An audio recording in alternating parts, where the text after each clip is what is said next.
Hey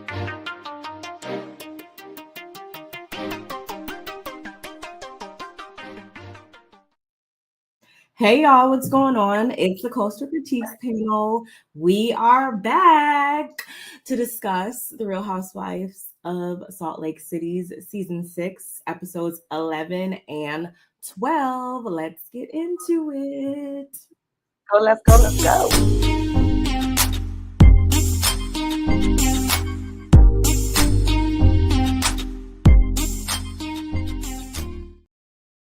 We're back. Oh, wait. You're muted. Hold on. Okay. Wait. Oh, I'm like, you're good. I'm on the way. We're here, y'all. See, our technology is already trying to not be on our good side, but it does not matter. We're here to discuss the show that just keeps on giving, Salt Lake City. Apologies, of course, y'all. We know we're tardy, but as always, better late than never. Although never late is better, but around this time of year, it's a lot going on. So we're here though on this Good Friday. We are. How are you feeling? How are you feeling about these episodes? Like, we're really like in the season. Some people, I don't know, some people online I've been seeing have been saying that they're a little bored. They're saying that the Potomacs of them all are kind of given a little bit more than SLC is currently. So I just want to check your temperature on that. How do you feel about that? Well, I moved. I'm gonna go on camera for a second. Hold on. So, I moved. So I have not been keeping up with my girls and all my girls all at the same time. I've been having to catch up. It's a lot on TV right now. Mm-hmm. Yes, it is. Married to Medicine is back. Those are my girls too. And so with that, I can't say that I was bored at any time. They to me, they never give boring. They always give what's really going on. They don't pussyfoot around it. The issue. They don't let it linger too long, because it's like, look, I'm about to be around you, so we're gonna have to figure it out. So I like that about Salt Lake City. The stuff that they don't linger around is when they don't be around each other. So, but if they're gonna be around each other, like, hey, look, this is what we doing. We're gonna put it all on the table. So I like that about them. But yeah, you're right. It's a lot of good TV going on right now. But like I said, Salt Lake City don't never disappoint. We got two to go over. So maybe because we have two together, because maybe last week wasn't as, I'm not gonna say it was filler, but it probably wasn't all in your face. That's what I'll say. Yeah. I think there was a couple scenes sprinkled out throughout like both I'll say the last tidbit that we got in episode 12 is really what saved it from being a filler episode, in my opinion. Filler episode, let me throw up the air quotes, because, and I do that because y'all, like, not every episode is going to be like, tables flying and all craziness. So I do understand that there's ups and downs with each episode as we go throughout the season. And even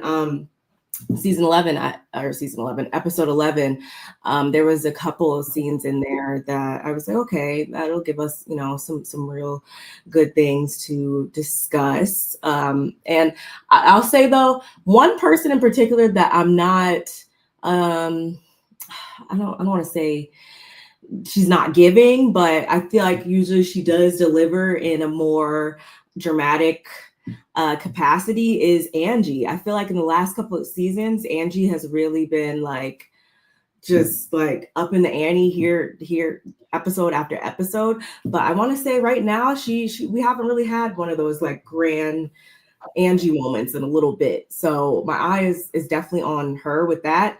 I know, like you just said, because you've been moving and stuff, I'm gonna assume that you probably haven't seen the reunion seating chart that just came out yesterday. So I want to talk about that, but I guess we can wait obviously until the end to discuss that. Because I have some thoughts and some feelings on things. And I'm sure you will too. But who do we? Hey, Kev, what's going on? He said not to skip ahead. I was bothered. Bronwyn hosted a 1776 party. Black people were not free in 1776. Yet has a Black woman in attendance. Read the room, Bronwyn. Epic fail. More so, I kind of just felt like because I have been the only Black person in spaces throughout my life. And I know that sometimes, it can read a bit like tone deaf and stuff like that. I definitely did kind of put myself in Mary's shoes for a minute and was just kind of like, And I also was thinking like this could definitely never jump off on some of the other franchises. But I would have been less than enthused to attend if I was her, just keeping it, 100. Well, here's the thing. She should have came like Lisa came. Yeah, I wouldn't have just came in her regular clothes, regular degular smegular, and not she never regular degular smegular. Mary's regular degular smegular. She should have just came, to support, but let's be clear, they didn't know what they were coming to.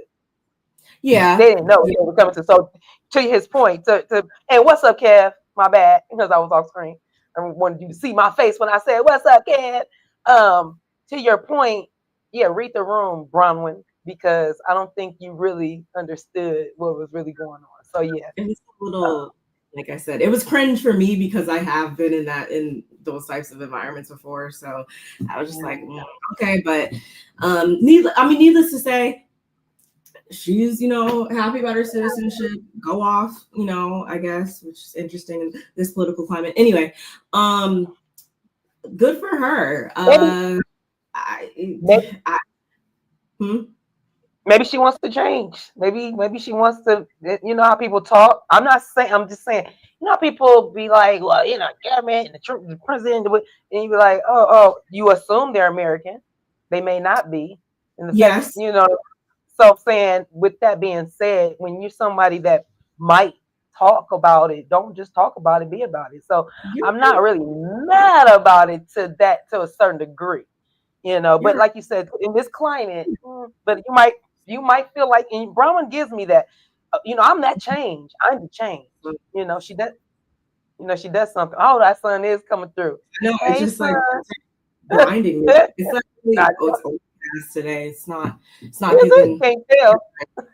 But whatever. I want to say she said something that made me think like, oh wait, she might not actually be like a citizen. She said something before, or I don't know if it was on an earlier episode or an after show or something that made me think, where were you born?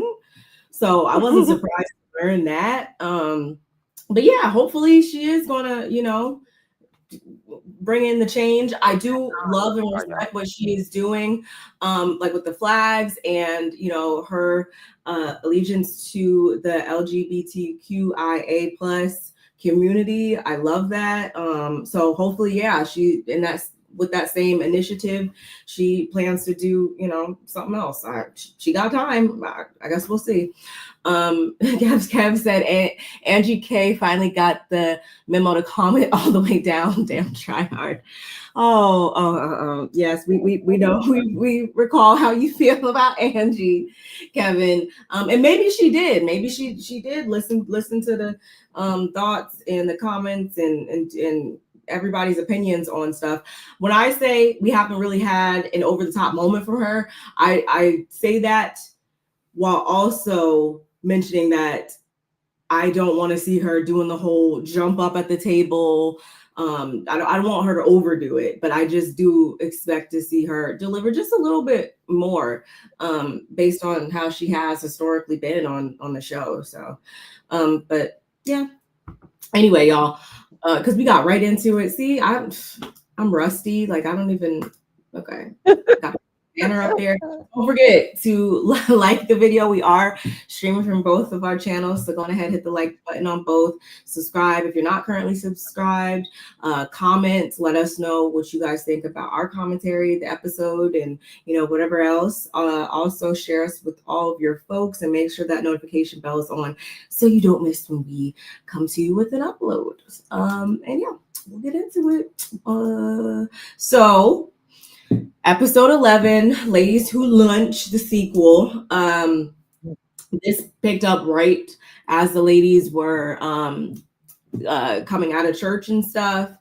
And so they were en route to Mary's lunch. Lisa and Meredith specifically did take notice to how all the other ladies were kind of like taken aback to see them arriving at church. And then we have Whitney over here, who's pointing out to Heather that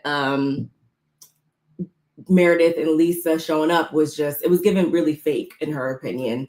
Nonetheless, Mary had a really nice setup for the ladies. Of course, she had that 2003 Dom Perignon on deck because Mary does not play about that. And she even gifted them betta fish, which some people were excited about, some others weren't. But I always appreciate seeing the ladies give gifts and really play into being a nice host. So I didn't find anything wrong with that. But anyway, last minute, Lisa does show up, of course, or what did I write? Anyway, Lisa and Meredith and, the other ladies, they have to throw shade because this is Housewives, of course. And I want to say it was Angie that was like, oh, Mary, your guests are here. I'm like, oh my God. But once they sit down for lunch, y'all, Mary says that she invited all of them on this very important day because she needed a group of real friends around her. And, the only one that is absent is Britani, of course. And Mary says that she did actually let Britani know why she wasn't invited. We actually see that flashback from 5 hours prior. And, Mary was doing just that. Her reasoning being was that Britani had referred to her as the most ungodly person ever. And when she was talking to Britani did acknowledge that she said that. She apologizes, which shocked Mary. And Mary felt like, she meant it. So she was actually asking her dog, I don't know, should I invite her? Should I not? The dog didn't say anything. So she didn't feel it in her heart to invite her after all. And she also goes on to say that if, Britani can apologize, then she doesn't understand why there's no reason in her eyes that they can't all get their act together as a group. And as Mary was speaking, who but Heather the hijacker, takes over the conversation. She comes in to ensure that Lisa is hearing her and, the words are resonating with her that Mary's saying. And, for whatever reason, Heather then decides to air her grievances out with Lisa right there. And, more specifically, how the trip was just really good. It was really great. And then she ruined it pretty much. She ruined it in the end because they had to, corral around Britani and, be her support system and everything and console her. And, from there, neither Meredith or Lisa, even apologized. So I don't know why Heather decided to say it then, but she did. And Lisa's like, I never said anything happened. Meredith is like, we never even discussed what happened. And this really just gets things started, y'all. And Heather also wasn't trying to come off, her hill. And she's just like, what warranted our trip ending with, our friend saying she never wants to be in the room with either of you? What could have possibly caused that? Because she holds both of you guys equally accountable in this whole thing. And again, Meredith says that she's just reacting to Britani's malicious actions, and Mary, she's pointing out different things, and everybody's really just speaking up from however they feel on the situation. And then we get into this whole well, Meredith, what happened? Because Meredith was like, I had time to nap, I had time to watch Crazy Rich Asians, I had time to do all of these different things, and they're like, okay, so how does it end then if you had time to watch the movie? And Meredith can't quite seem to summarize what happened in the movie, and Lisa tries to jump to her defense, which she kind of was making sense, but she kind of wasn't, but she kind of was. I don't know. I never seen the movie, so I don't know. But again, they're calling Meredith to the carpet to be accountable for, going off on the plane. And Meredith, she's still just not having it, y'all. And so Bronwyn asks Meredith directly if she's sorry for hurting her feelings, her being Britani. And she's like, because that's different than you saying that you feel bad. And Meredith does say that she's sorry that she heard her venting. And Bronwyn takes that, of course, as, yeah, okay, well, that doesn't mean you're actually sorry. I want to get to the part where Mary just was asking them to keep pouring up the alcohol, because this is just too much for her at this point. I want to get to the part, though, where Bronwyn and I want to say it was in this scene where Bronwyn and Whitney, some beef got started between them. Lisa likes Kendrick Lamar. We find that out in this scene as well, because apparently she didn't go up to Britani in the airport because she was just in her own world vibing to Kendrick. She's a Kendrick girl. She loves Kendrick Lamar. But again, everybody was just not trying to come up off of their own defense. And Lisa, she's like, let's stop playing Clue. Where is this part though? Brahma says it sounds like Meredith. Brahma says that it sounds like Meredith was on the wrong plane, and she tried to support her and ask the questions and have her back, because it did seem like there was, things were taken a step too far. However, at the table, we have Meredith outing things to where now Bronwyn's relationship with Whitney has been impacted, because y'all remember Bronwyn and Whitney did a conversation following them all coming back to Salt Lake City, and Whitney had divulged some stuff to her, and so it was giving Whitney was talking behind Meredith's back to Bronwyn, and now everything is outed onto the table. And we know that, again, Whitney and Bronwyn were trying to build like some type of friendship and rapport and being transparent. So it was a mess. It was a mess. I think I kind of covered the gist of pretty much everything. How did you feel about this? What are your thoughts? Hello?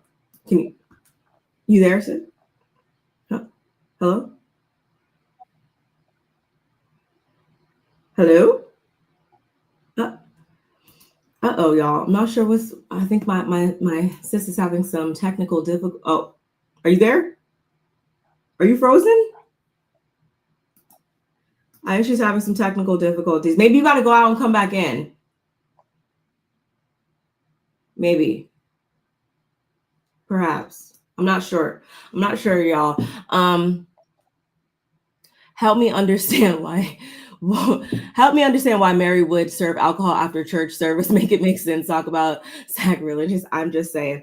I mean, because they're still filming a show is what I attributed it to. I'm not even really a drinker, so you wouldn't see me do that, but to each his own. Do you remember that spot Mary is the same spot Mary kicked out Jen Shaw season 1? Yes, I did think that they were in that same spot.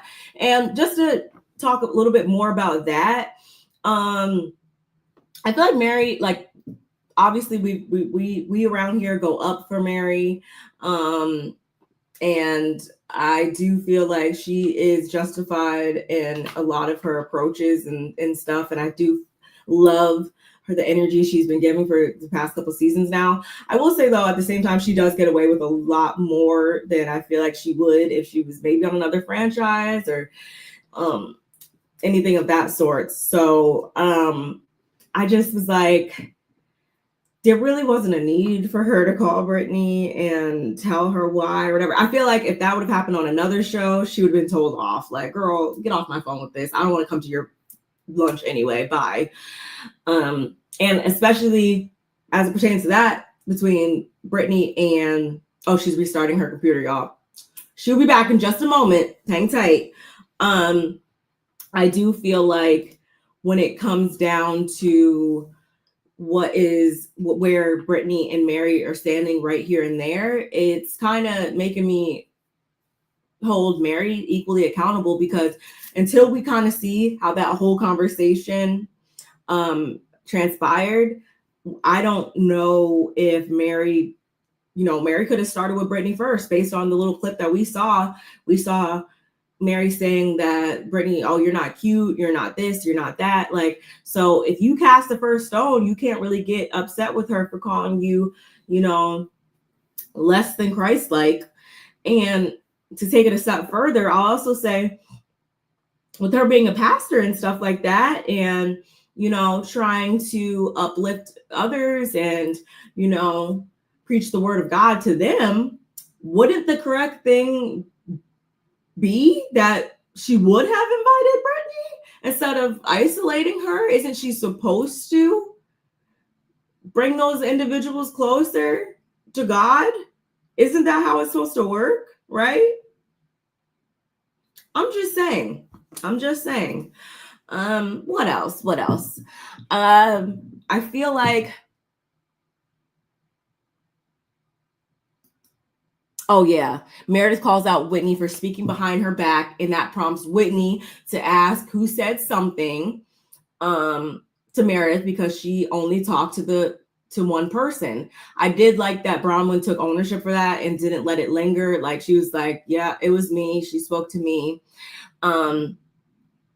And she was told that she was drinking on the plane and in the lounge.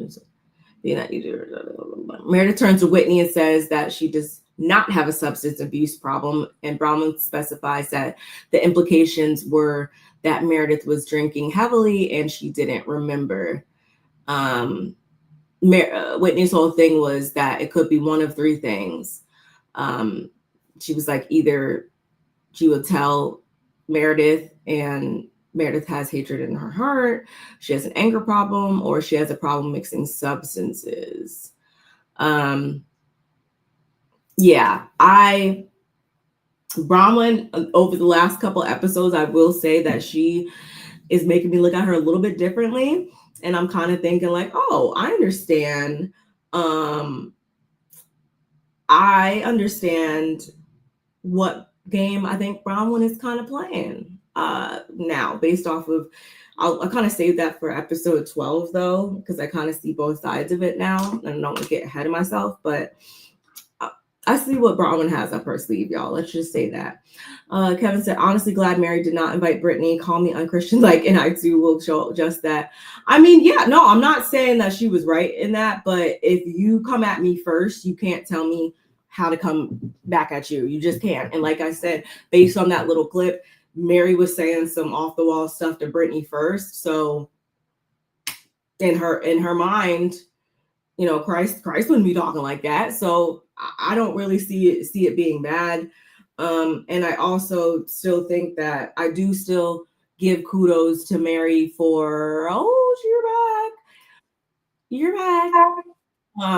I do still give kudos to Mary for still showing up, not necessarily for Britney, but to exemplify that what Meredith did in the plane was wrong.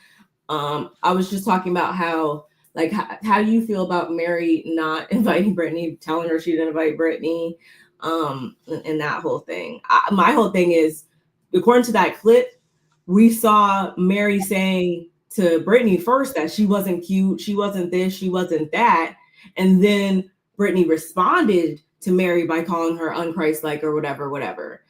Right. Yeah. Britney was well within her right for saying exactly that. She didn't call out her name. It wasn't disrespectful. She hit her where in her gut, where she knew it would hurt. Because you're religious. Okay, so let me talk about your God. let me talk about you and your God, since you want to act like that. So I'm not saying don't come for me, people. I'm just saying this is in her Oh, mind. I agree. I agree. Yeah, so I just wish Mary wouldn't have put it in the dog's hands. I just wish the paw wouldn't have. I wish the paw wasn't the thing, the defining factor of her not coming. I feel like you should have still invited her, because you said out your own mouth, and we all saw it was very genuine. Not only was it genuine, she said why she said it, because in that moment you wasn't acting real Christ-like. He wouldn't be talking to me like that. So, yeah. Yeah. And I also pointed out that technically speaking, her as a pastor, I would think that she would invite Britney to something like that, since clearly she might need a little, better the word of God in her life and stuff like that. Individuals that are seeming in need, aren't you supposed to pull them in closer and have them come to church? Just That's what saying. that's what she told her son. She asked her son why he didn't talk about the Lord to his people in his AA meetings, or at, his Mhm. when he was at his vacation. You know what I'm saying? But that, and the fact that what you said that about all the ladies, you was like, they all need a little bit of prayer. They all need to come. You know what I'm saying? So you out your own mouth said those things, and then you turned around and was like, but no, I'm gonna show you. And it's like, why would you do that? That's not cool to just show her. Like, don't do that. Don't show her. Just be the bigger person. You know, walk in your faith, like you keep saying. And to Kevin's point, I saw that too. I was like, Dom Perignon. I was like, well, they do say that Christ did, drink. Well, there was wine in the water, and he changed it, and it was a wine, but not champagne. And then I was just like, and then there was nobody else there at the brunch. So I was like, is it brunch for just them, or was it a brunch for after church? Like, because if it was the brunch for after church, because even the potty mouths that was around, there was very potty mouthish things going on. And I feel like when I go to church, I feel like it's like a clean slate, like the brand new week, the Monday, it's like, okay, Monday, we have to get it on in. So like on Sunday, when you go to church, you kind of cleanse your body a little bit. You prayed over what bull crap that went on the week before. Thank you for getting me through it. Now get me through this next week, and whatever. So I just feel like there was that wasn't happening. Like, I feel like that y'all went to church, y'all got right in the car, started talking about each other. Like, literally, girl, I don't know why they was looking like hoes in the church. I told you they was gonna be on fire, that kind of stuff. It was like really catty. So I was like, I don't know if it was just church. Was it Mary? Was it the church? Or was y'all just having a scene? So it's kind of threw me off a little bit, just a little bit. I was just like, because even Mary, I was like, you're not reading you didn't write you don't have no scripture. You didn't say. I know they condensed it for us, so I'm hoping she went to the Bible and said something other than the Lord brought me here and He want me to bless y'all and touch y'all. And I'm here to do it. Like, what? No, I hope it was more than that. Okay. No, I agree. How Yeah. did you feel about the Bronwyn, Meredith, Whitney triangle, um, outing this one to that one debacle? How did you feel about that? Um, I don't like the way Meredith spun it. I feel like she was like, oh yeah, I was trying to let her come clean. No, you kind of forced her hand to come clean, because you literally threw Bronwyn under the bus to get her to force her to come clean. I mean, Whitney, yeah, which Bronwyn under the bus. But I was like you. I love that she said came right to it and said, yeah, it was me. It was me. I'm just gonna go ahead and say it was me. I'm trying to be a friend of Meredith and whatever. And it's like, that's the thing. Y'all play each other against each other. Like, y'all here, it's two-facedness. It's like you here, you trying to, be a bootlicker for her, and then you over here, but you should have really not stayed with Whitney. Just kind of, I don't know. The same way you was giving Meredith a chance with Whitney, you should have turned around and gave Meredith the same thing for Whitney. You know what I'm saying? Like, came to her defense. Like, in Whitney's defense, though, da da da da da. And everybody is saying that Meredith looked drunk or could have been drunk. I mean, it was in the interpretation, because she even asked Bronwyn, well, Bronwyn, how did you feel how did you take it? Well, if we're gonna go on how everybody took it, we all took the way you was acting on the plane a certain way, and you're calling us a liar. So literally, you're asking her how did she take something, but that don't mean it's true. That's her interpretation. So again, if we're going on your theory, your stuff, Meredith, you can't have it both ways, and you're trying to spin it. You trying to spin it like, well, Bronwyn took it the way you said it. You said it like I have been drinking and then I did this. No, they all said something was off with you, and she did see you in the lounge. You did have a drink, a cocktail. So where's the lie? Now you were acting belligerent, so we're gonna assume that you had too much to drink. Maybe you didn't eat before.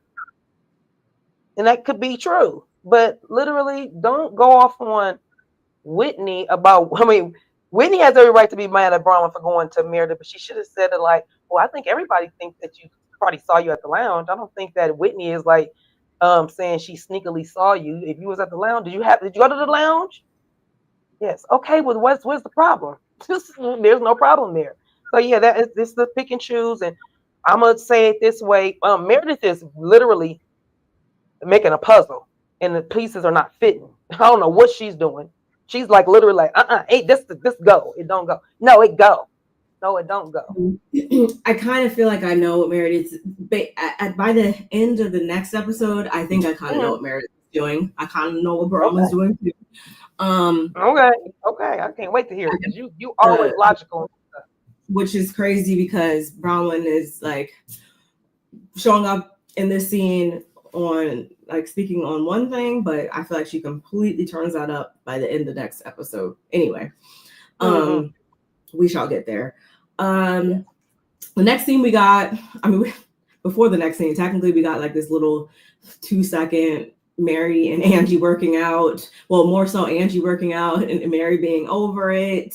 But the actual next scene was with Bronwyn and her mom.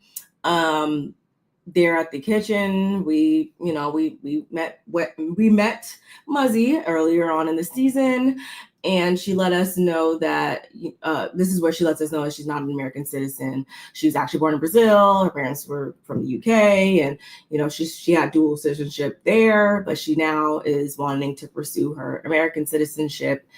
And I don't really have much to say other than this scene really just, I guess, solidified something that I've been feeling for a while, which is Bronwyn, and don't take this as, ooh, let me mute my phone. I was like, is that mine? I'll be trying to make sure mine is off. Damn.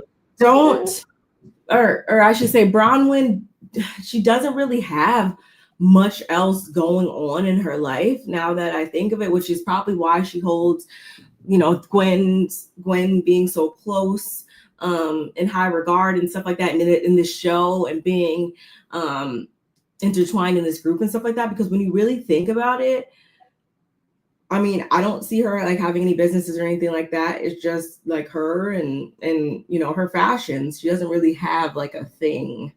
So I feel like that's why she clings so hard to like all these interpersonal relationships and stuff, and has formed a codependency also. It's because like she really don't have nothing else going on. Which is weird. Yeah, she could. She clearly she has the money to have stuff going on. Maybe she doesn't want to, which is fine, but it seems like there's a yearning for, there's an empty space. Like she should probably fill that with something productive. Yes, agreed. Yeah, because like you said, she has the capital, she has the means. I don't know, like you're a collector of things. I don't know.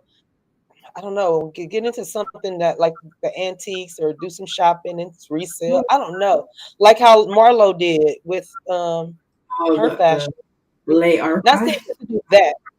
Not saying she has to do that, but I'm saying she took what she knew and what she loved, and then made a little coin off of it. No, I agree. I say that because I say that to everybody. I it's only episode 1 of Married to Medicine, and I already said that about Toya. Once again, I say that about her every single season. Where's because her one line? taking the codependency off the table, just in general, being on this type of platform where you are exposed to so many like people all around the world, like I'm just saying, there's nothing wrong with capitalizing on that. I know I would. You would call me Candy Jr. The way I would be putting out products and stuff every single season. People would get tired of me. Like, yep, she's doing something else. Oh, she got this going on. I'll be so just into all these different things to where then I probably wouldn't be like, oh my God, my daughter's moving out. You'd be like, bye. Up in costumes to make it all festive for when he comes home. Like I wouldn't have time for none of that. Like, She needs to she needs to talk to Heather more. Remember they had that little discussion on, remember how they flip of, they're two sides of a coin. So she probably needs to talk to Heather, and Heather can probably steer in the right direction and trying to get herself together and get out of that codependency. That makes sense.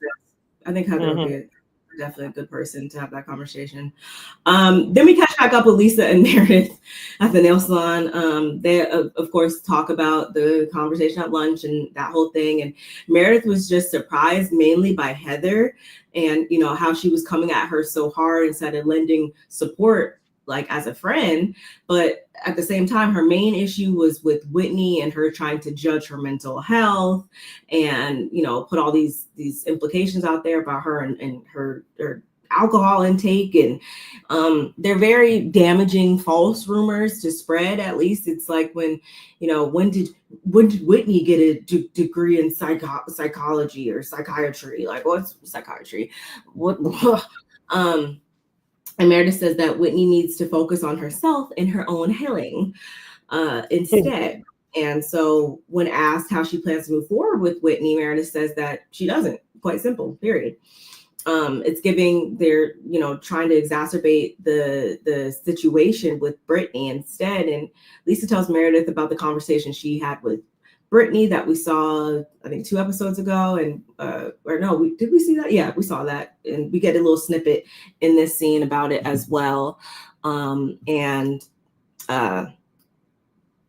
She flat out told this lady that her recollection of what happened on the flight is inaccurate, and Lisa was just trying to help her out. And Britani regards it as the 6th worst thing that has ever happened in her entire life. I'm not sure if you guys were wondering what 1 through 5 could consist of, but for some odd reason I just found like 6th was like just such a random figure, but whatever. Lisa claims that she apologized to Britani, and she feels badly that Britani didn't feel supported by her. We don't see the end of that conversation, but Lisa feels like her and Britani are good in this moment. And Meredith's whole thing is that she's just sorry for her as a human being in general, and she'll be the bigger person to move on. And even though Britani has been horrible to her, she does feel sorry that Britani can't hold a relationship and that she struggles professionally. She's 100% a bad specimen, according to Meredith. And Lisa suggests that her and Britani talk. And Meredith actually says that she'd be happy to talk to Britani. How did you feel about that conversation or that scene with them too? I feel like Meredith's flip-flopper. She like you just gotta talk Meredith off the ledge sometimes. I feel like she just like she pops off and she goes from 0 to 1,000, and then once she sits at that 1,000 and she starts counting back and gets back to back to the 10s and over here on the 9s, 8, 7, 6, 5s, like literally you just see it's like I don't know if this is a dynamic with her and this is just her personality, but don't you see how weird it is that she's like can be so mad and then be like, yeah, I'll talk to her. Like, what? You just say you don't even want to talk to Whitney. You don't want to have nothing to do with Whitney, and then you turn around and say you don't. You been said you didn't like Britani, and like you called her everything under the sun and pea-brained everything. Like, and now here you go. Yeah, I'm I feel bad that I made her feel bad. No, you don't. No, you don't. It's like to me, I don't feel nothing. Meredith is lying. I don't know what I can't wait to hear the end game or where you see Meredith going because I'm tired. I am tired. Um, I I'm glad that you said that because it reminded me that I have like a little.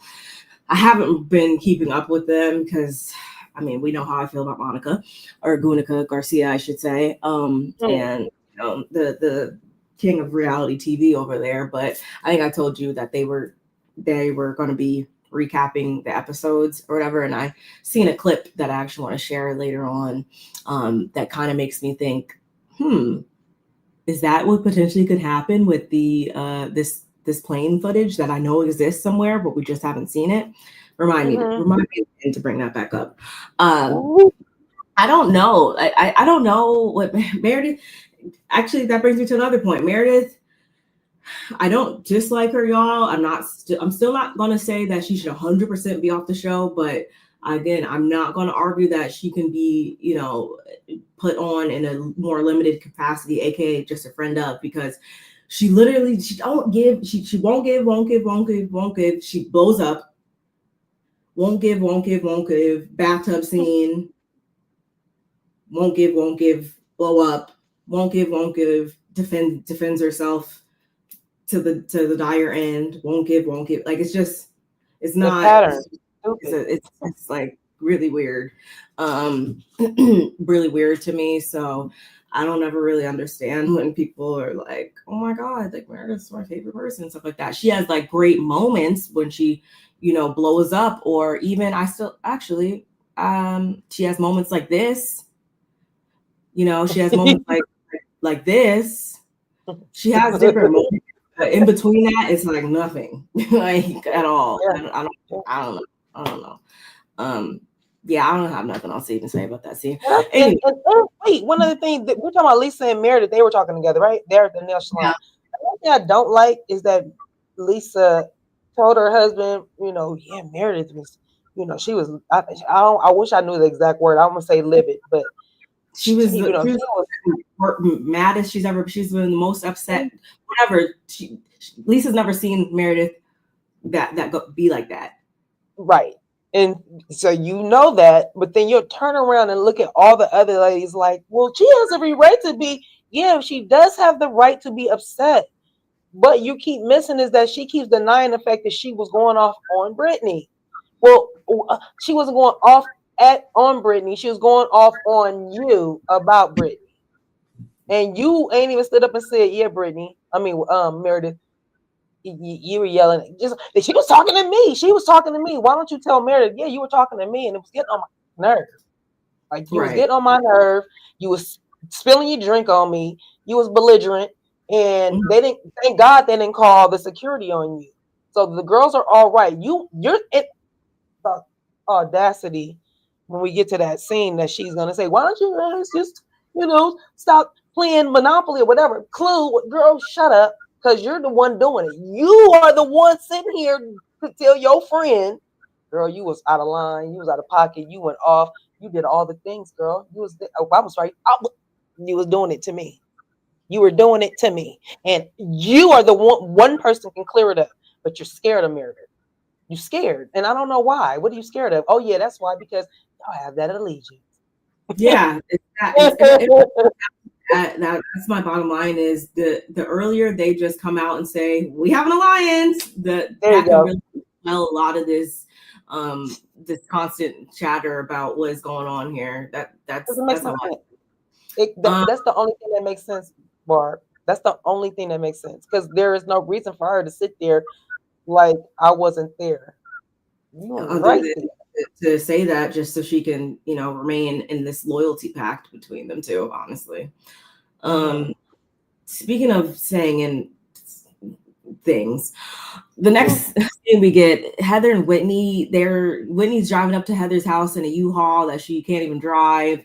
And might I add, the only goal here is for Heather to get rid of this 20 plus year mattress that she's had since she was married. And mind you, Heather's been like divorced for like 10 plus years at this point or something like that. She's been divorced for quite a minute. But yeah, she still has her marital mattress. And so we proceed to watch these two ladies struggle to get this old ratty ass mattress out of Heather's house. And Heather says that, there's no sperm stains because there's not one drop of bodily fluid on there because she is not wasteful, which obviously just lets us know that she swallows. And so, yeah, of course, in U-Haul, they talk about the drama and everything, and the drama between Britani and Meredith. And Whitney says that it really just reminds her of how her dad was when he blacks out and everything. And all those instances were just typically, if not every time, fueled by alcohol, drugs, prescription medication, or probably a combination of all of them. And it's just really triggering for her when Meredith doesn't take accountability for this. And we also hear Whitney expressing her regret for telling Bronwyn about what she experienced on the plane. Had she known, she was just going to run right to Meredith with it and, let it out. So what did you feel about that? Wait, what was the first part? What was the first part? Huh? The mattress. Oh, yeah, the mattress. I was Meredith, girl, I was trying to get that out of my mind so bad. I literally was out. But why do you still have it? That was the craziest thing that I blocked it off that fast, because I literally was like, that's so nasty to me. The fact that this is why you can't get a man. You still got your old mattress in there, girl. Why you gonna get a new man in your old mattress? That's just. It wasn't even like a Tempur-Pedic high-tech 20. It wasn't no crazy mattress, nothing like that. That it's oh man, that was $8,000. No, it just looked like a regular mattress. And I'm damn sure not gonna do it on camera. All of it was, and the fact that she was dressed down in a perfume. I said, and you gonna carry the mattress in the heels? What are we doing here? What are we doing? Yeah, that was crazy. Crazy. But the cousins, this is what we love about bad weather. This is the bad weather we enjoy. They do stuff that you just be like, it's just y'all. It's just you and her. Mm-hmm. What was the other part? I'm sorry. What was the last part? Just them unpacking the current drama between Britani and Meredith, that whole situation, and how Whitney felt like she regretted telling Bronwyn that information if it was just going to come back and hit her in the face. I hope she does. I hope. Well, you already know, but yeah. I was like, I hope that works out for her, but yeah, I don't think Whitney's in a she's transitioning right now to something. She's coming out of some things, especially with the business that she had going on and stuff. So there's that, but she's also just growing up and coming into the person she is, and don't stop talking about. She doesn't back down from people. Before, when she was younger, and they kind of shunned her, and she would just kind of take it. Now I think she can stand on her own 2 feet and talk, and take up for herself. And I feel like Bronwyn, I hope she didn't mess that up, because I think that was gonna be a good friendship. I think that would have been them two together would be crazy. They seem like they would have fun together, but because of the age difference with their husbands, them both young, the last discussion they had, yeah, I was saying, I was like, oh, I like this dynamic. This is kind of cool. But, yeah, I'm not holding my breath on it though. In light of recent events, I'm not holding my breath on it. It could have been, I suppose, in accordance to what you're saying, but I think that ship has sailed, unfortunately. Britani, we get a scene with her and Olivia again, and they actually have a therapy session. Britani says that the drama gave her clarity on what she should be focusing on right now, which is reconciling with Olivia, of course. And they start off by Olivia saying that, things were good before she divorced her dad. And then shortly after they got a divorce, Brittany remarried, because you can't get into heaven without a husband, y'all. And so she made the husband, this new husband, her complete like world and everything. So much so that like she was showing up for his kids more so, not more so, completely showing up for his kids and neglecting her children. Also, which then of course Olivia was like, she moved in with her dad, and that just made the rift even bigger within their relationship. And it was 7 years of Brittany neglecting her children altogether. She would celebrate the stepchildren's birthdays and forget about her children, and the whole nine. And Brittany's like, I wish there was a way I could tell her that she's learned and grown up and grown from this and stuff like that, because Olivia's in a place, she kind of like, clearly she has abandonment issues to the point now it's hard for her to form like close relationships and really trust people or trust her mother, because it's like, will she do it again? Like, and it also makes her feel like kind of like, oh, was I like not good enough or like worthy of, like she's testing her own value and stuff like that, or questioning her own value as a person and stuff like that. And Brittany says she really just wants to show up and give Olivia whatever she needs in this situation, but the therapist is actually like, no, like you get a say in this too, like you get things from this too. That's not how therapy works. And neither of them feel like I said, that they're deserving. And Olivia, she's just really struggling. And Brittany also hasn't forgiven herself, so she says, which that then kind of gives Olivia a little bit of reassurance, I should say, that she has like changed, and she does know like what she did wrong, and she's not just like trying to sweep it under the rug and everything. And the scene just ends with Brittany expressing her appreciation for Olivia giving her this second chance. As a mother of 5, how do you feel about that? I couldn't do that. I couldn't do it with her. I just couldn't do that. I couldn't do the leave my kids, the kids go with their daddy. Now, my kids did go live with their dad, but it wasn't because you were neglecting them. Like, no, it wasn't had nothing to do with them neglecting. It just that like I literally he moved into a bigger house, and so they had their own room there. So it was like, you want to share your room or you want to go live with your dad? You guys get a room. Like, just go live with dad. Are you crazy? Like, it's a neglected community. Yeah, I'm going with dad. So, but that only lasted a couple of years. My daughter was like, "Yeah, I'm done with dad. You can come I'm coming back home with you because this ain't working." Mm-hmm. But I say that to say, I'm glad to see, and that's sad to say, but hear me out. I'm happy to see that Brittany is trying to get her feelings out and trying to articulate to her daughter how she really feels, because like your daughter said, look, you've been blowing smoke up my behind for a long time. I can't trust nothing you say. And I don't even trust other people. And now it's like, it was almost a mirror. They were saying the same thing about themselves. You know what I'm saying? It was like, oh, shoot. So they kind of can meet on that. Except for Brittany, I think Brittany needs her own. I mean, I'm glad she has counseling with her daughter, but she needs her own counseling too, because yeah, she needs her own counseling because she needs to get stronger. I really feel like she should have did that first. That way, when she goes to talk to her daughter, she could have had a more understanding. She's listening to her, but like the fact that she's individual counseling, actually, not to cut you off. Technically, oh yeah.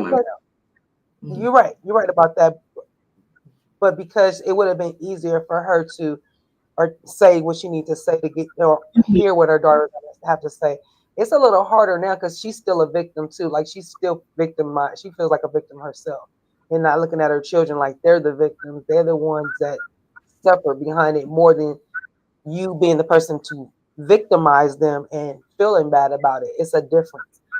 So she's like, well, me too. I'm still suffering in this life. The daughter's like, I know, but I mean, I'm glad you are for whatever that's worth. I don't want you to be struggling, but I guess knowing you're struggling makes me feel better that you are struggling, because that makes me know that you're human and that you have feelings for me. Because that's the thing. She feels abandoned, don't feel worthy. Like those things that's terrible. Oh, I wouldn't even want that for my mother, and I wouldn't want that for none of my children. I wouldn't want them to think I think they're not worthy of anything. Like that's not my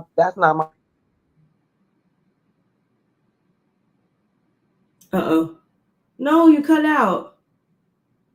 Oh man, y'all. Come back. She might have to go out, come back. Oh, wait. Oh, there you go. I'm like, I don't know what's going on. Okay, here.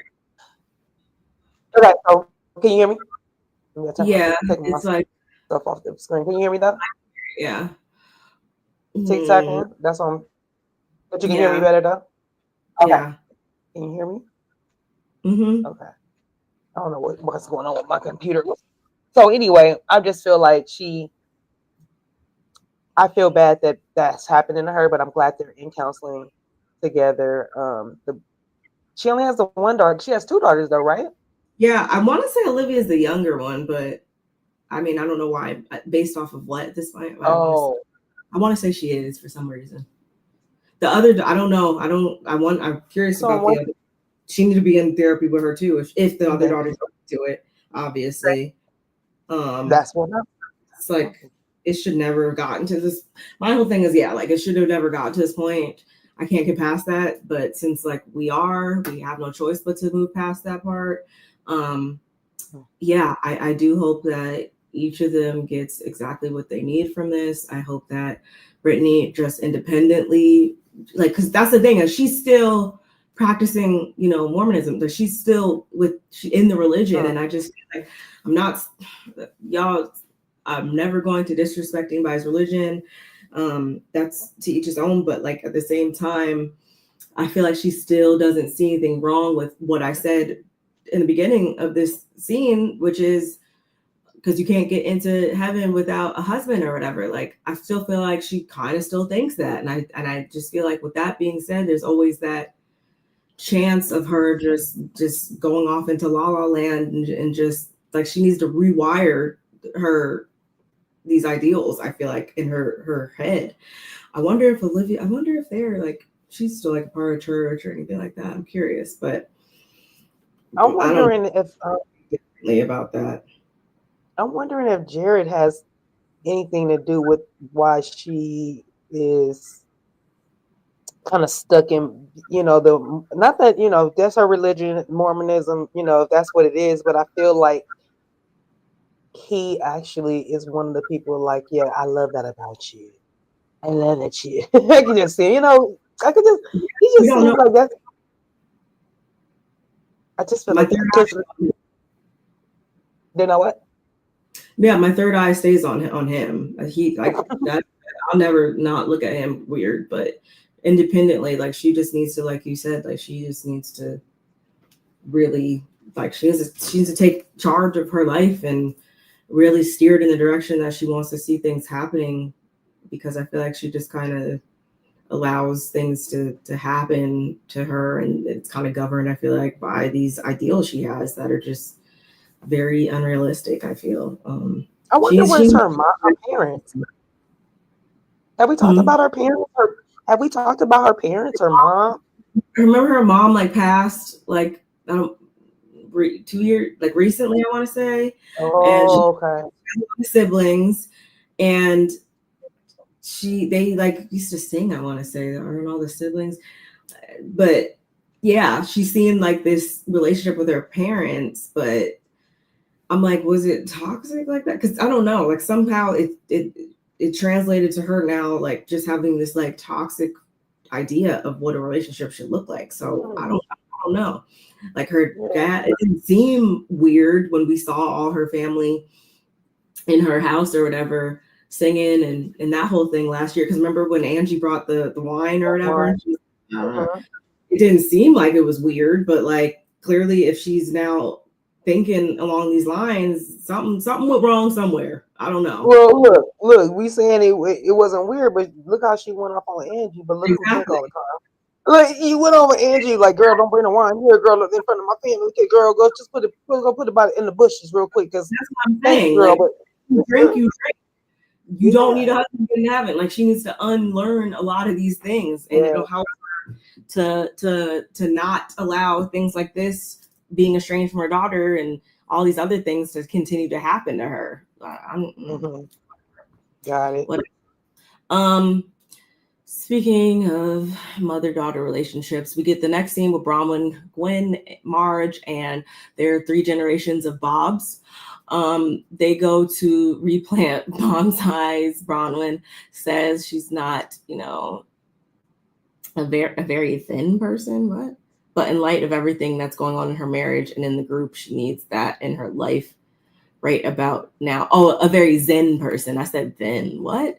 Gwen has a to talk to text, y'all talk to text. Gwen, she has a chameleon. Like, she wants to move to Oregon. As I said before, Bronwyn has this codependency issue, so she doesn't want to see her move and everything and spread her wings. But Muzzy's there to tell her, like, no, like, she's trying to spread her wings and, figure out life for herself, which is something that Bronwyn had expressed clearly that in the past, she wishes that she had done for herself.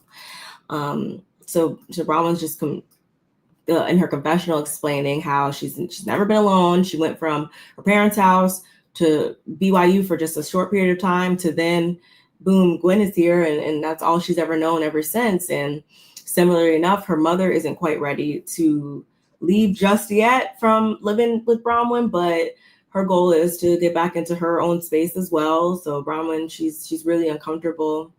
And she actually makes a joke. You know how Bronwyn loves to make these weird jokes that it's like, are you telling the truth? What does this mean? She's like, oh, is it Todd? Like, because I'll get rid of him. Like, and Muzzy, of course, was like, oh no, like I think if anything, like he'll get rid of you first, or she says something to that effect. And okay, weird. But nonetheless, they're leaving. Bronwyn's going to be solo dolo, and she just doesn't know how she's going to cope with that. My thing is, could Bronwyn also be someone that does all of these grand actions, and she like helps these people and wanted her, like mom, for instance, to move in with her and do all these different things just to gain people's loyalty, so then they don't feel, like they want to detach from her or whatever, which in theory would then make her somebody that is just doing things for selfish reasons or whatever. Like, does she just do things just to just have people remain constant in her life then? Because it's like, oh, if I show up for them in this way, there's no possible chance that they're going to want to leave. Like, I've made it so comfortable for them over here or whatever. And maybe she does it in her friendships as well. That's kind of what I thought about this scene. That's delusional. It is. No, it's totally not. Like, I feel like, that people do that though. People do obviously, do things for people. So it's like, oh, you're going to have to depend on me, or you're going to have to, want to be bothered. You buy people's loyalty. That's crazy. I don't. And it's not getting you nowhere. Well, that's the question. Where's that getting you? If that's what you're doing, Bronwyn, where is that getting you? A chair at the codependent table, because she's got to learn how to just be by herself. Yeah, it's not gonna work. It's not. But that's really all I had to say about this scene. And I'll say, Gwen, why do you want to move to Oregon so bad? Is it for this boyfriend? No, Seattle. I thought it was Seattle. Northwest. Why do you want to move northwest? Please don't let it be for this board and stuff like that. And I'm not gonna say. Remember the boyfriend that's living in the house with them? Oh, that's right. Yeah. Oh, you think it's a family, maybe? We need to figure that out. Don't turn into your mom. Yeah, like don't. Anyway, final scene is with Brittany and Meredith. Surprise, surprise. We get this conversation with them, Brittany wasn't surprised to hear that Meredith wanted to speak to her, that she'd gotten an invite and everything. And she prefaces the conversation by saying that if, Meredith wants to give her an apology, she's willing to own her part, then all good. If she's not, then, that's a different story. Meredith says that she wanted to tell her that she's sorry for Brittany hearing her talk to Lisa on the plane, and it was the wrong place and the wrong time, and most definitely, and that she feels terribly that she hurt her feelings. That isn't something she wanted to do. She's sorry. And she tries to treat people with kindness and respect, and she didn't feel like they've had an easy path. It's been difficult for them to, form a friendship, but she is hopeful they can move forward, or at the bare minimum, be amongst one another and treat each other with kindness and respect. Brittany's like, yeah, thank you for the apology. It means a lot. When she goes, her being honest in her confessional, she does still feel some type of way about what happened, but she is going to choose forgiveness. She is going to try to move forward with Meredith, even though this happened. And, she's adamant that she doesn't know. She doesn't know anything about Meredith's relationship. It was just strictly something that was petty. And she does take ownership for that as well and apologize for that as well. And Meredith must make it clear that, the real trigger is that Brittany came in trying to sound like she was helping her, but she was really trying to hurt her. So I guess this is all we'll hear about it, y'all. Just kidding. Next episode. How do you feel about this apology?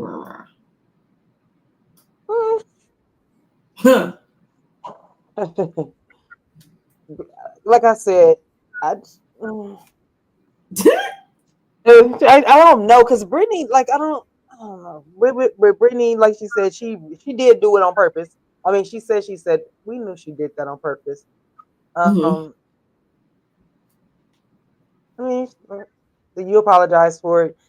Y'all threw her unicorn over the damn thing, and she didn't get as mad as you guys, like how y'all get mad with her. So, like, I don't know.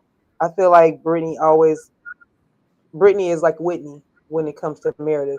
Like, they're almost in the same category. There is no, like, Meredith looks at them like, y'all, you guys are beneath me.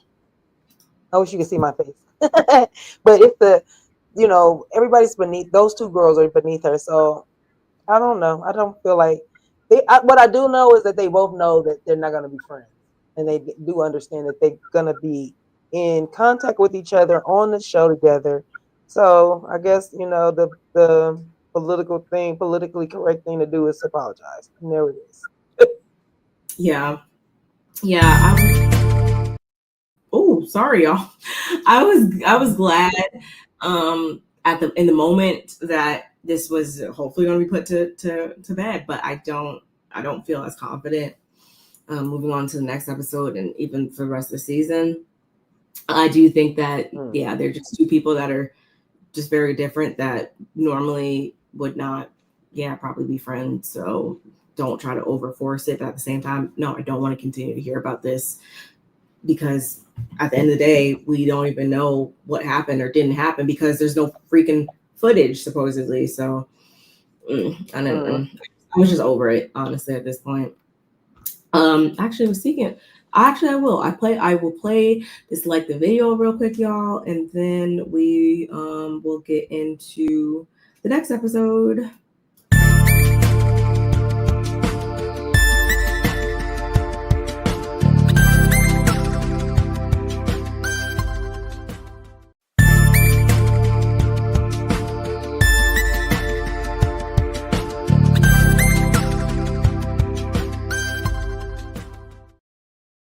Okay, and we're back. So the next episode 12, First Amendment rights and wrongs, y'all. Right off the bat, we see Bronwyn at the airport, and she has on one of her costumes. She's actually a sloth today. She's picking up Todd. We know just based on the last couple episodes where their relationship, their marriage has kind of hit a rough patch, but she's I forget what she said specifically, but it was like just because you go through something bad, the relationship is bad or something like that. Okay. Um, but she's picking him up and she tells him she's in big trouble because she did exactly what he told her not to do, which is getting involved in the airplane situation. And, she's trying to do the right thing. And now Whitney's mad at her because she told Meredith and she's so bummed. And, he's just like, probably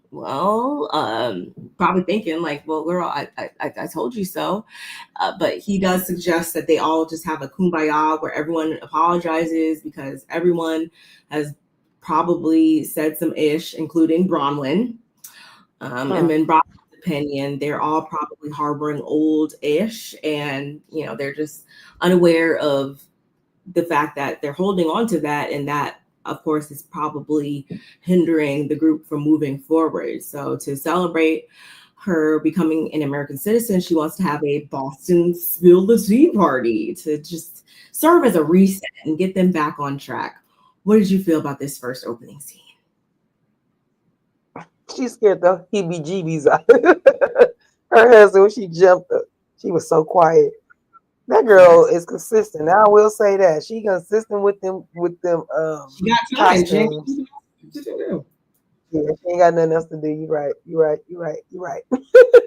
But I like that Todd, is having a conversation with her about her job, because technically this is her job, and so and I think that's what she's been wanting him to do. Like, that's why she keeps talking to him about it. Like, she wants him to, conversate and give her some insight. And he's just like, I don't care about them ladies. And, the way they feel about me is how I feel about them, that energy. So to this time, for him to give her some, insight about what they all need to do, I think that's why she was like, you know what?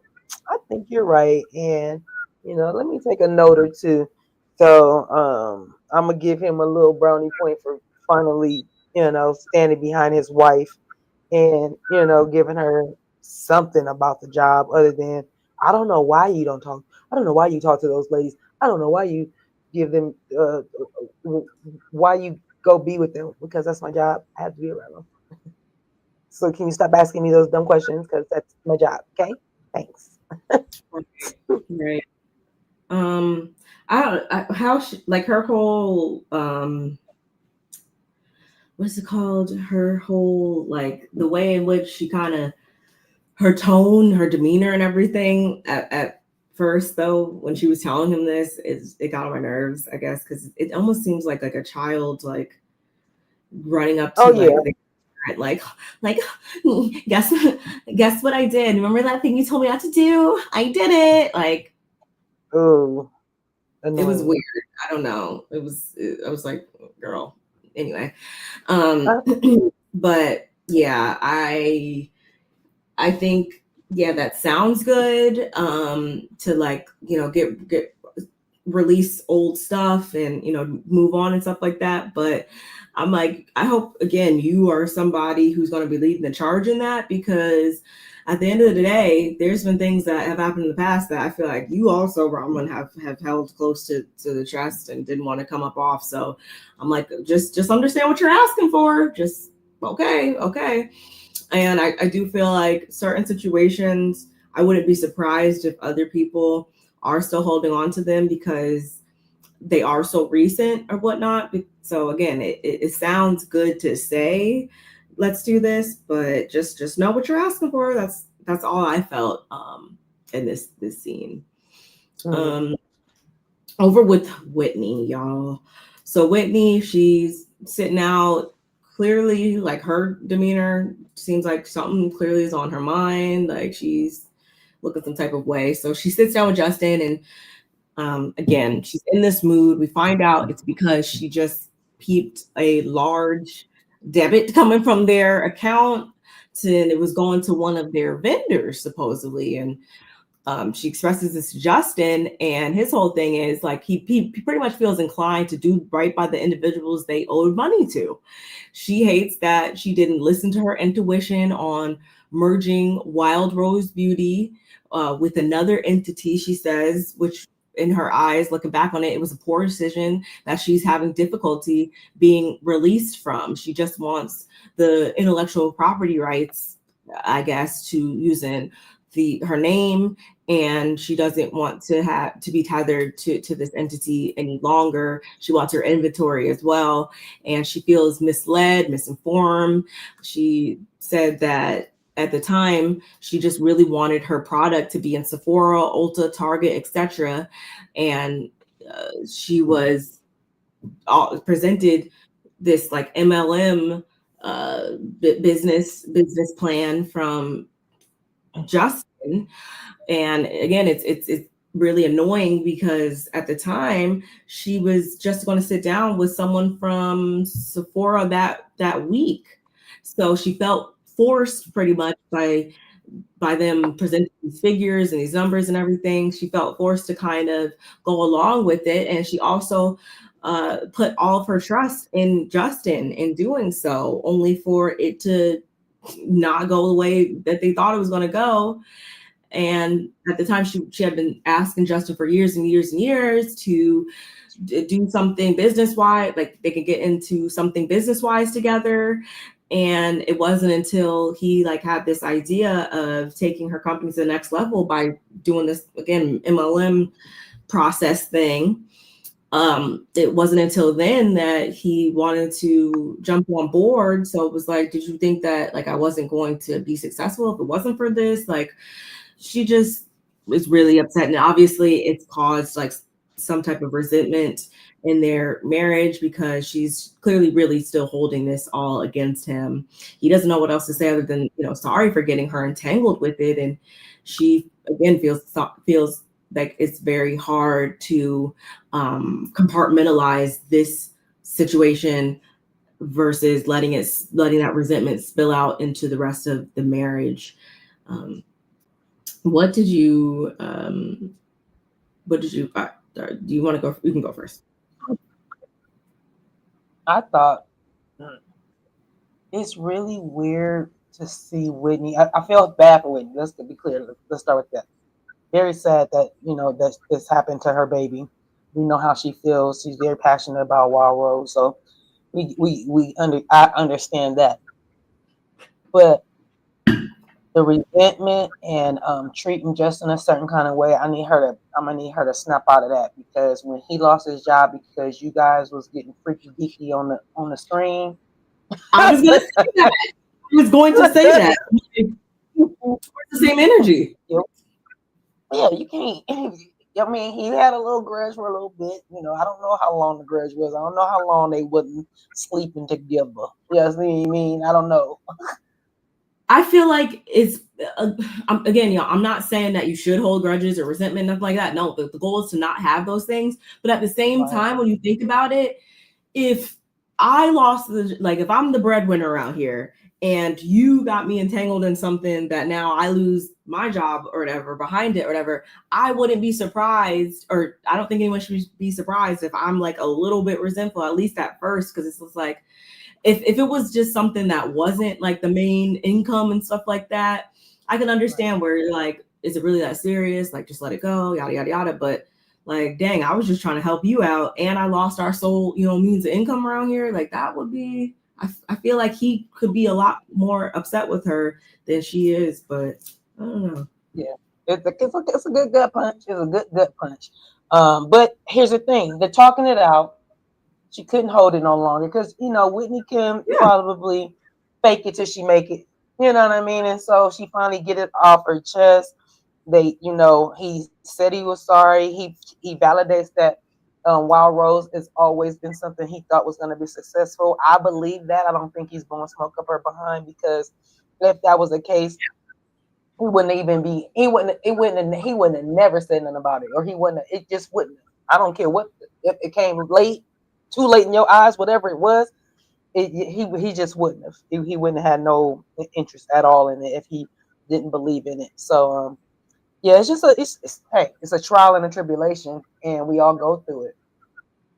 Yeah, What you I feel about to like even if it wasn't an MLM, like you wanted to work together so bad, and There you go. he jumped in the mix like right when he like thought, okay, this could be something good and stuff like that. But especially on entrepreneurship, like it could always go one of two ways. It could always go potentially bad, and it doesn't have to just mean when it's an MLM. You could be doing something completely legit, and it can look like there's no way it can fail, and it could still fail. So I don't really think that's. I don't. Again, outside looking in, basing it only off of what we're being told, like that could have happened at any point. Like it could have still been a good idea, but sometimes good ideas just don't turn out to be a good idea, especially when you're talking about consumerism. So I think that's weird. And I also really didn't like the fact that like Whitney, I get like you feel some type of way, you want to be released from this. And I think that that's totally fine. But when you think about it, you having an issue with him paying people that you were supposed to pay is bullshit. Like pay those people what they are entitled to being paid and stuff like that. You can't just be like, oh, I want a part of this, we ain't gonna pay you. Like, no, you need to still do right by what you said that you were gonna do initially. Like, sorry, it sucks. It sucks sometimes, and that when you have to, take accountability, sometimes it means taking the smaller paycheck or taking a cut or taking a loss or whatever. But that doesn't mean like, oh, this worked out, let me just neglect ownership and act like that didn't happen. Like, sorry, that's business. I didn't like that either. Yeah, I don't like that either. I'm glad that Justin. Go ahead. You can read this comment. It is dumb, actually. There was no other option prior to Whitney making the decision. So her being in her feelings with Justin is pretty much pointless. Yeah, again, I feel like she just has to like place the blame on somebody and be upset with somebody, and like she chooses him, whatever, I guess. And I mean, like I said, to a degree, I get it, but I got to get off the bus somewhere. And it's at the point of one, paid in people, and two, like you wanted to get invested in this, and sometimes that's what happens. I love the fact that her husband wants to pay the people and get, be right with the folks. But well, not only that, because you want your business back, so you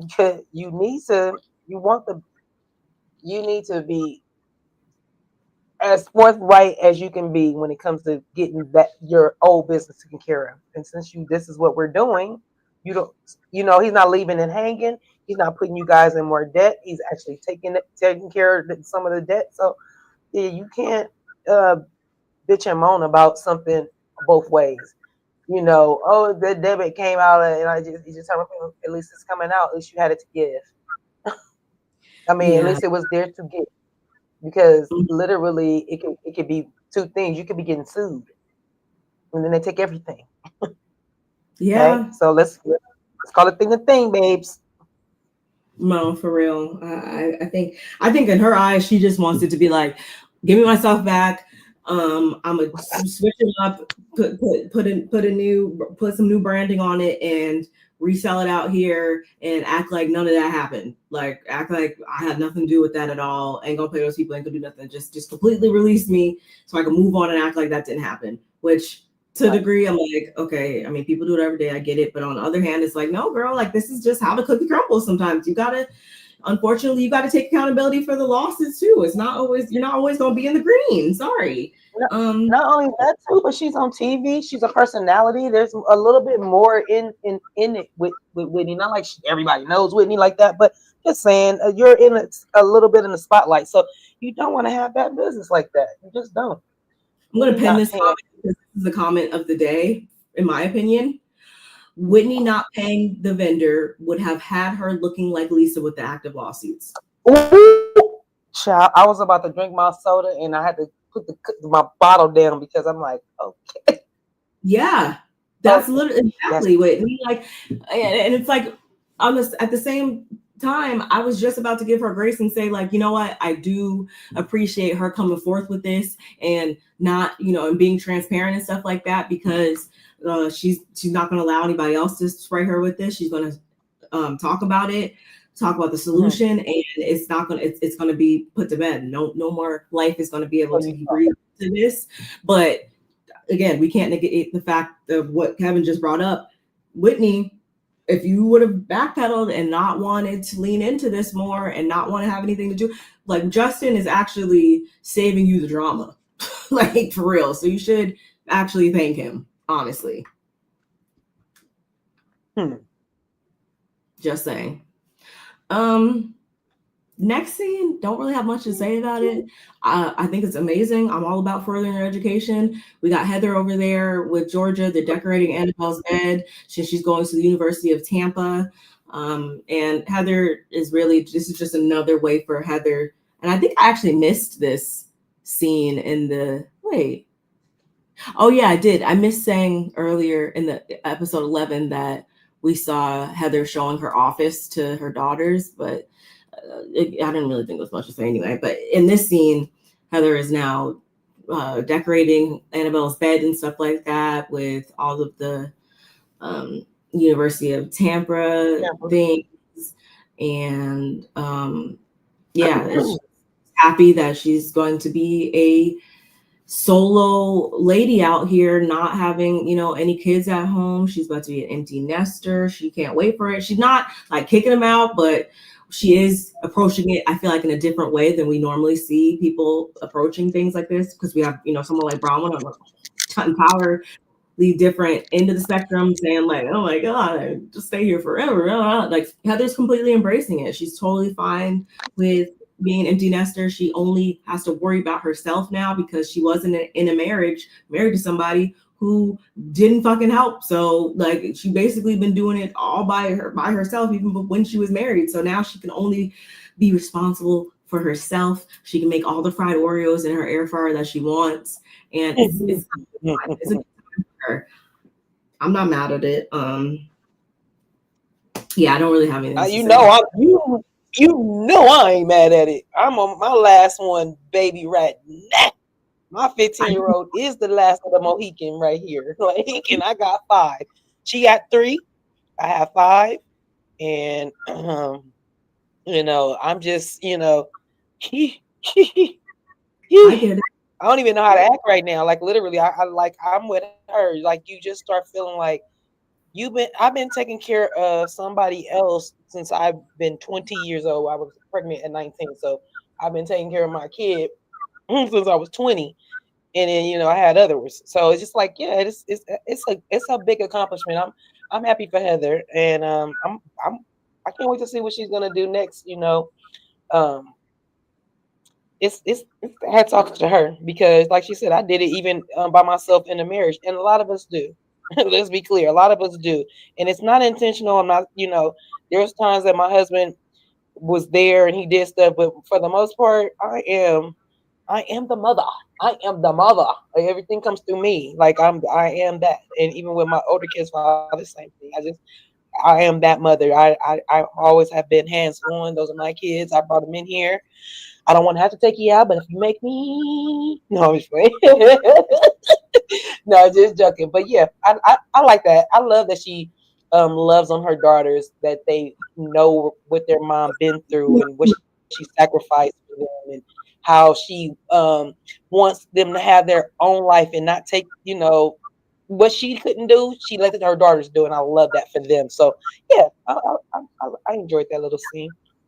And I also like that she resent them, because I feel like sometimes too, like you get like people will like, yeah, it'll just manifest itself in like almost like resentment, or just like those people that a lot of times I think that's for people that just never truly even wanted kids, and then they had them, and then it's like, yeah, I've dedicated my whole life and now like I don't. So no, she's happy to see them flourish. She's also happy that she's flourishing too. Yeah, you're right. You're right. That's true. They're like, oh, girl, I can't wait for them to get out. Like, I don't feel like that. I never feel like I can't wait for my kids to get out. I'm just happy that I got a chance to see all my kids grow up. It's a blessing in itself. So, you know, if I can get up, see all my kids be grown, that's great. I did. Yeah. I do feel accomplished. Facts. Bronwyn and She, as we know, is an ally to the LGBTQIA plus community. And she's preparing or she's prepping, I should say, some rainbow flags to all the individuals wanting them to put on display because and the reason being because at this point in time, the new law in Utah was that pride flags cannot be displayed on any government buildings. So she said, okay, I'm going to take it one step further, and every building that's not a government building should then display them. So she's sending them out, and she's actually having some help from Muzzy, who, although that may not be within her politics and her preference, she'll do whatever she can to help her daughter. And she likes to do things she wouldn't normally opt for, and she doesn't really care what others think of her presently, even though this is something that she has cared about in the past. And she's like, you might, be my age and feel that way. And Bronwyn's like, wait, so I gotta wait until I'm 80 plus to do that? Oh no. And Bronwyn, as we know, is somebody that cares a lot what others think, including Muzzy. And Muzzy thinks that she should, to a certain extent, care what she thinks. And this has always been a sore spot for them that they've moved through. The tides of change, and now even how she feels about Gwen and stuff has changed, because we know how she felt when Bronwyn was pregnant initially. But Muzzy says that Bronwyn has been a great mom to Gwen. She's doing a great job in everything. And of course, this makes Bronwyn emotional because this is music to her ears. She never heard her mother talk about her in this way. It's comforting and all the things. And Muzzy's also somebody that just in general is not the first to extend a compliment. And that has a lot to do with her own upbringing and how she was parented and raised and all those different things. So this is just a big moment between them.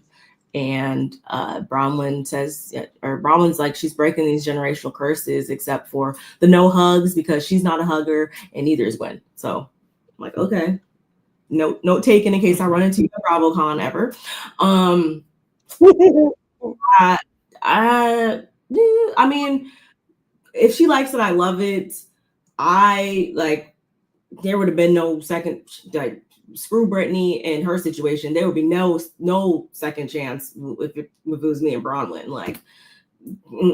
Absolutely not, because now she also inflicted that on her child, by not wanting her to even be pregnant and bring that child into this world, probably. And then now, oh, she's the best thing that ever happened. I don't know. I don't know if I could ever forgive my parent if I was a problem, but since she can, good on her. I also think she probably, one of two things. I'm thinking that we're seeing this redemption arc with Muzzy right now, because she's like, hey, the way you showing up, just a word to the wise. You might not want to, show up like that, because we down here are going to call it out, and we are quick to, call out somebody's mom or point out the deficiencies in the mom. We know how these Bravo moms can be sometimes. So yeah. I'm like, maybe she was trying to save her from that. And then on the other side of the coin, I'm like, maybe she wasn't trying to save her from that. Maybe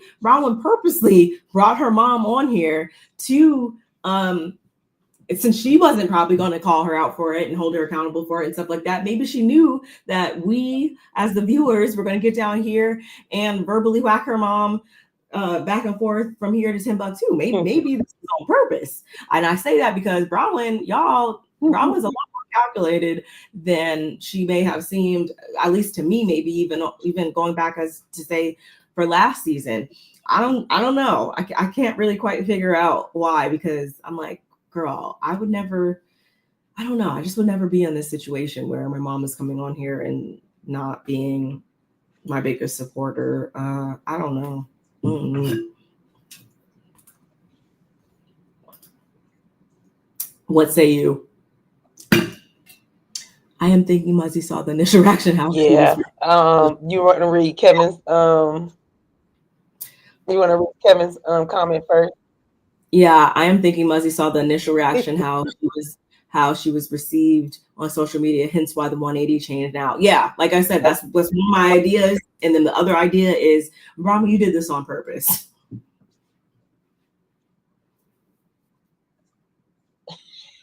I think you might be right. I think Bronwyn is a little, just like you said, how kiddish she acted when she was talking to her husband.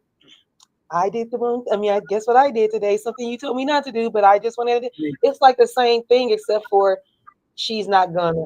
It's the way. It's just their dynamic and the way they talk to one another. Just like when she said, I had the other two kids, and then you're my oops baby, and she's like, yeah, but I'm standing right here. You can't say that in front of me, like, like, there's just certain things that they do that it's like, I know it's their thing, it's them, but I just feel like Bronwyn's probably like, yeah, let's see how this is gonna work. Because she was on the last time she was on Watch What Happens Live, she said that Muzzy was gonna be on there a little bit more. And the way she said it to where she was like, oh no, she'll be back on there. And I was thinking to myself, she gonna vindicate herself, because your smiles got a little too smiley, blushy, like that you knew that your mom is gonna pull her out of this hole that she put herself in, because she came in on a whirlwind, honey. We was like, wait a minute. I don't know how I feel about your mom yet, and I don't want to do that and be disrespectful to your mom. But one mom to another mom, she might get it. And like, I might have to get into it. So, hopefully, but it was refreshing to hear her mom finally say something that Bronwyn has been needing to hear and wanting to hear, that she's a good mom. Too bad it took her to say, the fun thing is, that I had the baby and you was upset, and now the one thing that you love is that I had my baby and you're not upset. But that's how it goes when you have teenage pregnancy. Even at 19, I ain't gonna say my family was all enthused. My mom had me at 19, so it wasn't like nothing for her. She was like, okay, I'm about to be a grandmother, but my dad was looking at me like, what? What you say you doing? So yeah, it kind of depends on the parent, and um they get over it. That's all I'm gonna say. The initial shock. Nobody wants their kid to be a teen mom, a young mother, even in their young 20s, early 20s. That's young to have children or kids or whatever, because it's a lot. It's a lot. So don't take it so lightly. So now that Muzzy saw it, and she does a granddaughter, and she did do a good job. And the things that Muzzy couldn't do, and Bronwyn's done with her daughter, and she sees it. I'm glad she said it to her. Like, we didn't give hugs when you talk, or I didn't tell you were the greatest and the best, and you tell your daughter that all the time. It's like somebody that never get told I love you, and then you get your kid, and then you just I say I love you all the time. And I did my kids like that. My mom said it all the time to me though. But I love my kids so much. I tell them I love you every time I talk to them. I tell you that too, Barb. It's like, it's just, that's me. I love, and I love my kids. I love my kids. Yeah, I definitely I agree with her on that. I love that Yes. me and Kevin are right here with this, because, like I said, I can see it one of two ways.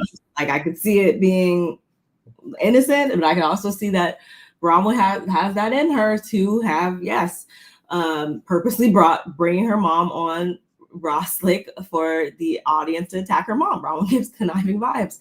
I don't know. Like, the conniving vibe is correct, because look how she did Britani. Remember when Britani was talking mess around Meredith? She was behind her, and she just let her talk, but then you go bring it back when you was trying. Well, I was trying to reel her back. No, you wasn't. You should have been like, girl, you should have went back and told Meredith, and then you turn around and did it again. So conniving is the right word. She's very much giving conniving. And even in this next scene, like, she does a switch up too, where I'm like, oh, okay. So but speaking of next scene, y'all, the basis of this episode was this event of Bronwyn's, and we have Angie arriving first. She don't even know where she's at. They don't know what's going on. Heather, Whitney, they're on their way there. They're confused also, minus knowing that they need to meet Bronwyn on a platform. Lisa and Meredith, like we kind of are starting to see the like clicks, I guess you'd say, right now, where we are in the season, where it's pretty much, I feel like it's probably just gonna be Lisa and Meredith, and then we're gonna we might have like some Angie Marys, but I feel like they'll also probably float sometimes to the Whitney, Britani, and Heather side too. So just something I want to point out. Whitney or Lisa and Meredith, they're on the way. Britani tells the other two about the meeting she had with Meredith in the park and how, she seemed apologetic about hurting her feelings, although they may never really be friends. And Whitney pretty much is like, girl, you better than me, because she showed absolutely no accountability when it came to you in that whole situation. So when they pull up on Angie, and they're passing the flasks, they're putting on lip gloss, and before we know it, yikes, here comes Lisa and Meredith, and they're like, where's Mary? Mary's gonna be late. But then all of a sudden, dun dun dun, here comes Bronwyn. And she tells them how she's been studying for her American citizenship. And Lisa isn't amused. She's like, can we have just sent you some flowers or something? Like, why are we here? What are we doing? So they all go in, they grab wigs, and oh my God, there's food. Bronwyn explains the whole inspiration behind the theme being a representation without taxation, and that correlates to the group because many of them often feel as though they're not represented correctly. And she's explaining all of this to them. They again aren't really, I'm not gonna say they're not phased, but they're like kind of understanding, but still kind of like And just as she's doing this, in comes Mary finally. And I don't know if I already said that they all picked wigs, and Mary, she's looking over wigs and she's like, no, I got my own right here. Like, we're not even I got my wig at all. Of course, it was not black, it was white. But anyway, and Bronwyn's like, I think, who was it? Was it Mary? Was like, I look like an idiot or something. And there's sandwiches, there's scones, there's tea, whiskey, wine, and J-Dogs, which I don't know about you, but I was confused about that at first. I was like, what is a J? Huh? Like, is that a huh? So I had to look it up. I had to look it up. And actually, it's just a chain of like it's a hot dog chain there. Oh, the hot dogs? Yeah, it's a hot dog, but the business is called J-Dogs or whatever. So that's like Oscar Mayer. Yeah, I was like, oh, okay, like J-Dogs. That's the name of the company or whatever. Okay, I get it. Thank you. Yay! Mary's here. Or no, Bronwyn says our other founding father is here. This is probably when Kevin was like, because I was kind of like, okay, like I get it. I get the theme. I'm like that took it a little too far. Like, girl, bye. And Mary's whole thing is, wait, like what? Like, did they even have hot dogs in BC? Like, what do we? Huh? Okay. BC. We know that Mary is going to take her a fish fillet. I'm not even mad at that because the times I do go to McDonald's, I do like fish fillets, y'all. So wait a minute, sis. Before you move on from right there, sister, that's what I always order too, and I like pickles on mine. But why did I when I took your favorite back home to LA one day? She lives around the corner from McDonald's. I didn't even know they sold this. Why did I have a double fillet of fish? They do. Fillet fish on one patty on one. Mm-hmm. Child, that was so good. Okay, but go ahead. I'm done. I just had to go on. I had to get my Mary moment. That fillet of fish with the double patty was bah. I get extra cheese and no tartar sauce. I get ketchup instead. But we gotta respect. I used to get extra tartar sauce. That's crazy. Yeah. We respect the fillet. Yes, we do. Okay, so I wasn't mad at Mary for that. Production asked them, they start quizzing them on their history and everything. And they ask like, what are the first 10 amendments of the Constitution? Nobody really knows except for Bronwyn. She's been studying. She's like, the Bill of Rights, sir.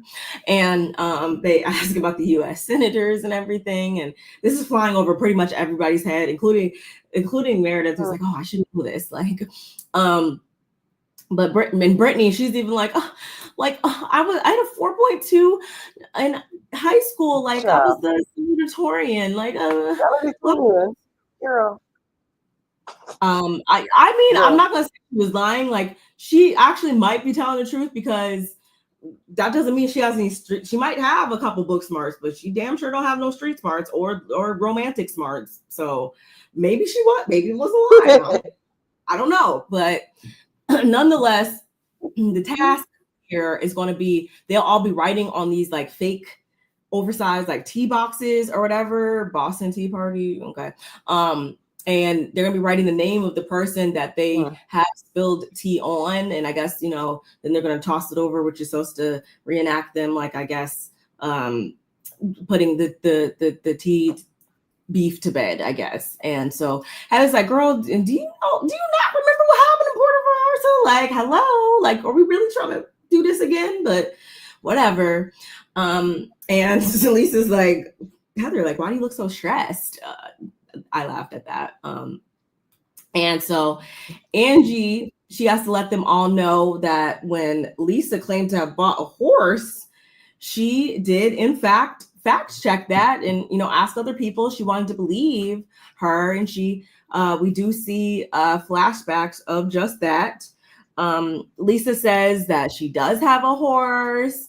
It's no big deal. And, she may even get another horse. It's just, none of their business. It's just something like, it's just her horse. Like, that's just what you want to do. And she's like, girl, like any other time something big happens to you, whatever, you make these announcements. Like, she's not moved by it.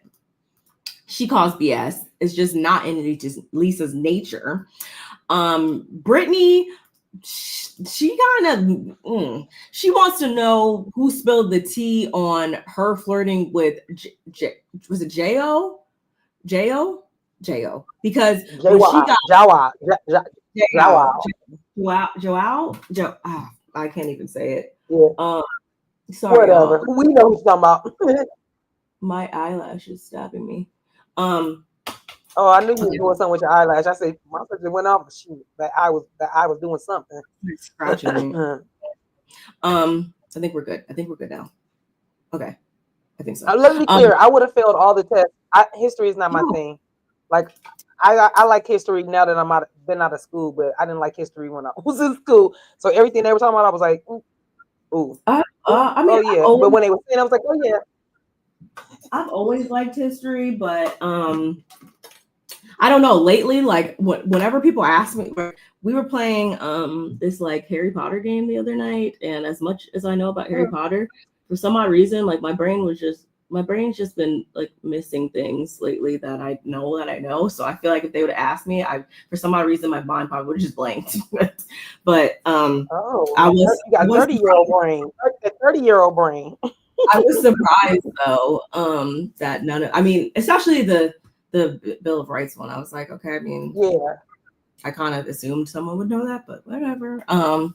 Anyway, Britani, she wants to know who told Jared this or whatever, or told about her flirting with this dude, because when she got back, Jared and her broke up. Dun dun dun. Once again, once that news had got back to him, and Mary's like, oh my god, not Jared again. Like, oh my god, really? Like Jared again?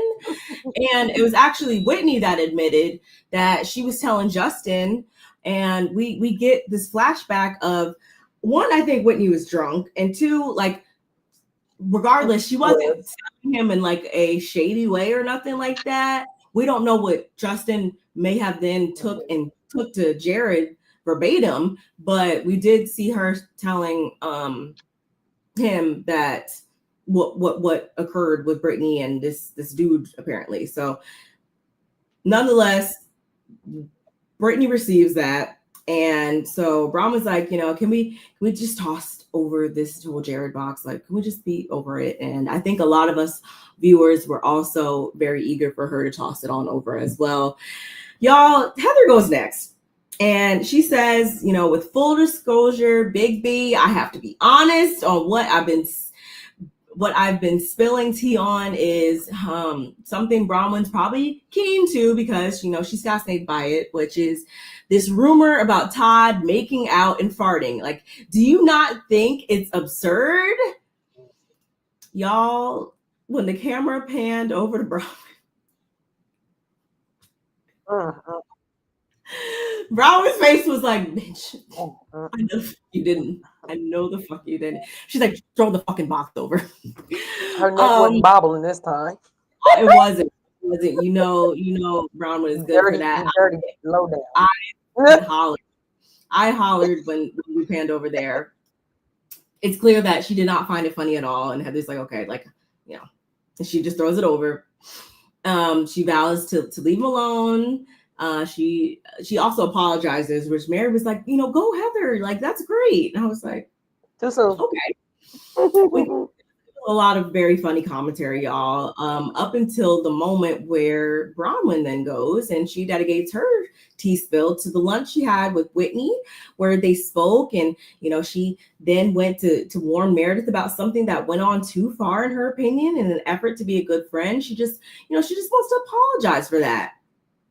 Whitney's not moved, y'all. Whitney's not moved. She's like, you know, why didn't you stop me and tell me to stop saying that? And Bronwyn claims that she questioned her about it, and Whitney's like, no, you laughed. And we get a little snippet of it. And Bronwyn's like, I apologize. Take that up with her because, you know, I'm not the keeper of Meredith's wine. Whitney's like, girl, I felt like I was, you know, confiding in someone in a private conversation. And Bronwyn, she ain't owning it at all. She's like, you know, you probably shouldn't have said it instead of telling her behind her back when, you know, it's really just you just talking behind her back. Like you probably shouldn't have said that then if you don't want it repeated. I'm gonna just stop right here because this is where I was like, oh, okay, Bronwyn, I see what type of game you're playing at. I feel like is trying to absolve herself and make sure that she remains in the clear and stuff with her parts and things. But in doing so, I feel like she obviously has no remorse and is not, she's not trying to spare anybody else in doing so at the same time. So that's why I say that it also lends to this whole being conniving and a little backhanded, y'all, because you see how quick she was to switch up to be like, we probably shouldn't have said it then. Okay, keep that energy. How did you feel?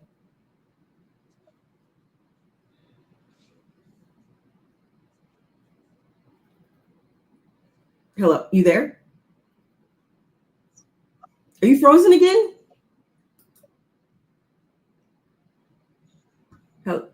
Uh-oh, I don't know what's happening. I'm not hearing anything.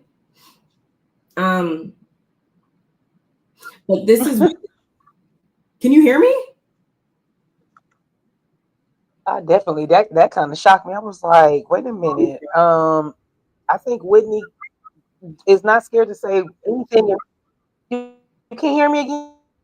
Yeah, I can hear you now. Yes. Yes. Shit.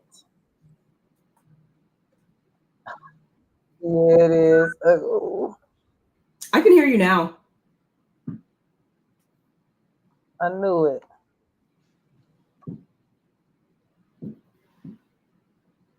Can you hear me? You might have to drop down again. Or maybe are you on your computer? You might have to go back on can you get on your phone maybe? I'm not sure. I can hear you, but you can. Uh-oh. Sorry, y'all. See, this is what happens when we take time off. We come back and StreamYard is just not our friend. So this sparks the back and forth between Meredith and Whitney. Meredith has gotten started now. She's telling Whitney like she better stop lying, and Whitney's like, you know, can I have some of these crazy pills? Like, what is And Lisa also joins in. She's clapping back at Whitney, which is why I continue to say that Lisa and Meredith have an alliance to one another. Whitney's like, nah, like, well, you know, I'm not the only witness. Like, all of us are here saying the same thing. Like, Meredith is not taking any accountability. Whitney calls Meredith an alcoholic pill popper. And at that same time, Mary's just wanting more alcohol. Speaking of alcohol. Oh, okay. All right, sorry. Okay, I was like, yeah, maybe you gotta go on your phone, maybe, because it is just not being your friend today. Not today. It's just not. Let me see if I can make myself bigger on my T. Oh, there I go. Make us so I can see it. Okay, that's better. Okay, so what you just saying? I'm sorry. How did you feel about Bronwyn being like, well, maybe you shouldn't have said that, Whitney, and they're like a little back and forth because Whitney clearly is still bothered by how Meredith was informed about what she said. I think Bronwyn shouldn't. I feel like you kind of, that's like a double down. Like, you shouldn't have said, like, how dare you spill what I said and then turn around and say, well, you shouldn't have said that. I mean, if that's the case, then don't try to blame me. You shouldn't have said it. No, you shouldn't have went back and told it. Let's go back to the me and you talking, and I didn't go back and say nothing about what we were talking about. And we had some conversations, honey, about your husband. Because if I really want to get into some things, let's talk about what we're talking about with your husband and how you want to have an open relationship. Because, see, I would have bust you out right there, talking mess to me. I'd have bust her whole situation out. So we talking, you know, if that's the case, you shouldn't have said it, right? You shouldn't have said it? Okay, so don't do that. You wrong, Bronwyn. And the fact that you double down on, like, saying that to her is like, oh, you a whack. You kind of whack on that. You kind of a whack. You whack. Like, that's not cool. So if I was Whitney, take notes. Because if you just, you know, we just said that on the last episode, we were hoping that relationship would be good. It's not. Because Bronwyn is, to me, I think it's a Bronwyn thing. I don't think it's a Whitney thing. I think Bronwyn is the one that's out of pocket on this one. And I don't know where she's coming. I don't know her angle. I don't get her angle. That mean streak, or is that, I don't want to say mean streak. I'm telling everybody who is allowing the wool to be pulled over their eyes when it comes to Bronwyn. I don't know how you're allowing it, because he keeps having these instances where it's like, I see you're playing at. I see it. But shifting through the rest of this, Whitney and Meredith, they begin to go back and forth with Whitney regarding Meredith as an alcoholic pill popper. And so when that is said, Meredith then proceeds to give them all gifts. And by gifts, I mean drug tests. 7 drug tests in particular. Whitney was like, you know, where does I'm hearing feedback here. Oh, that's me. I'm sorry. Oh. Is it doing it again? I don't think it's doing. No, it's good now. Okay. So we have Whitney like, where do you even get 7 drug tests? The store, they sell drug tests in the store now, and it's not that hard. But anyway, Mary's like, that's a lot of urine. Stupid. So I'm going to a better room. Hold on, y'all. I'm listening. Go ahead. He's like, she's trying to figure out if alcohol even show up on this. I did see people online saying that Whitney was looking kind of like, I don't know if you want to say scared or like kind of like taken aback by this. I like her expression, her demeanor, I guess, changed a little bit or whatever to some people. Meredith and Whitney, they're just going back and forth. And Lisa, again, is also jumping in to get her licks in when it comes to Whitney. And she's also backpedaling on what was even stated earlier in this same exact conversation. She's trying to prove that she's not lying. She's triggered. She feels like she's being gaslit. Like, everybody is just taking their individual turns at jumping on this grenade, I would call it. And all we want to know is, anybody else wearing a girdle? Okay. That was funny. And in the end, I forget what Bronwyn. Oh, the friendship amendments. I'm like, is this also like is this in the binder of friendship contracts? I don't know. Anyway, shout out to Cynthia Bailey. Is that families are off limits. Heather is to be a woman of your word. Lisa's is to be the friend that you expect others to be. Mary says that they all not just hear each other, but they also forgive. Whitney says there are topics that are off limits. It's businesses, marriage, and children. With Angie including that in the group, we need to be very careful about saying things about people without documentation. This is coming from somebody who brought a scroll last season, wasn't it? Yeah. Brittany's whole thing is that, shall they always see the best in people? With Meredith finishing this off by saying, stop the reactive abuse, which then leaves everybody stunned and Googling what reactive abuse is. Yeah, I probably don't really have anything else to say other than what I already said. Actually I do. So Meredith, to me, at this point, I'm like, she could easily stop this. Mm-hmm. And it's not even by saying like them continuing to rehash what happened on the plane. Clearly nobody being Meredith versus everybody else pretty much is in agreement on what happened. So honestly, if Meredith wanted to put this to bed right then and there, she could have just said, me and Brittany talked, we're good, that's the end. And that would have not allowed any of them to question or have anything else to say about it. Honestly, they would have just had to take that, and that was the goal, right? For you to make amends with Brittany, ultimately, right? So that could have been her way out. My reason that I think that Meredith didn't do that is because by keeping this going at this point, she might not take ownership for it, but by keeping this going, that allows her a little bit more camera time / a storyline to keep her being relevant on the show. Because what else do we have to talk about if she wasn't to even with the drug test and stuff like that, that I feel like kind of even fell flat because clearly you wouldn't bring drug tests if you quote unquote knew that yours wasn't going to come back without showing something or whatever. Like clearly that you're good. So if anything, if she really want to make a splash, I feel like she should have been like, boom, in here. And then that would have shut all that up rather than you even give it. Because now are you saying that they're all on stuff? Like clearly we're not. That doesn't even make sense. Like what do we? That just seemed a little weird to me. She's trying to make a Meredith moment, but it didn't really happen for me. And also my other main thing is, and I guess I'm mad at myself for not realizing this maybe in the last episodes or whatever.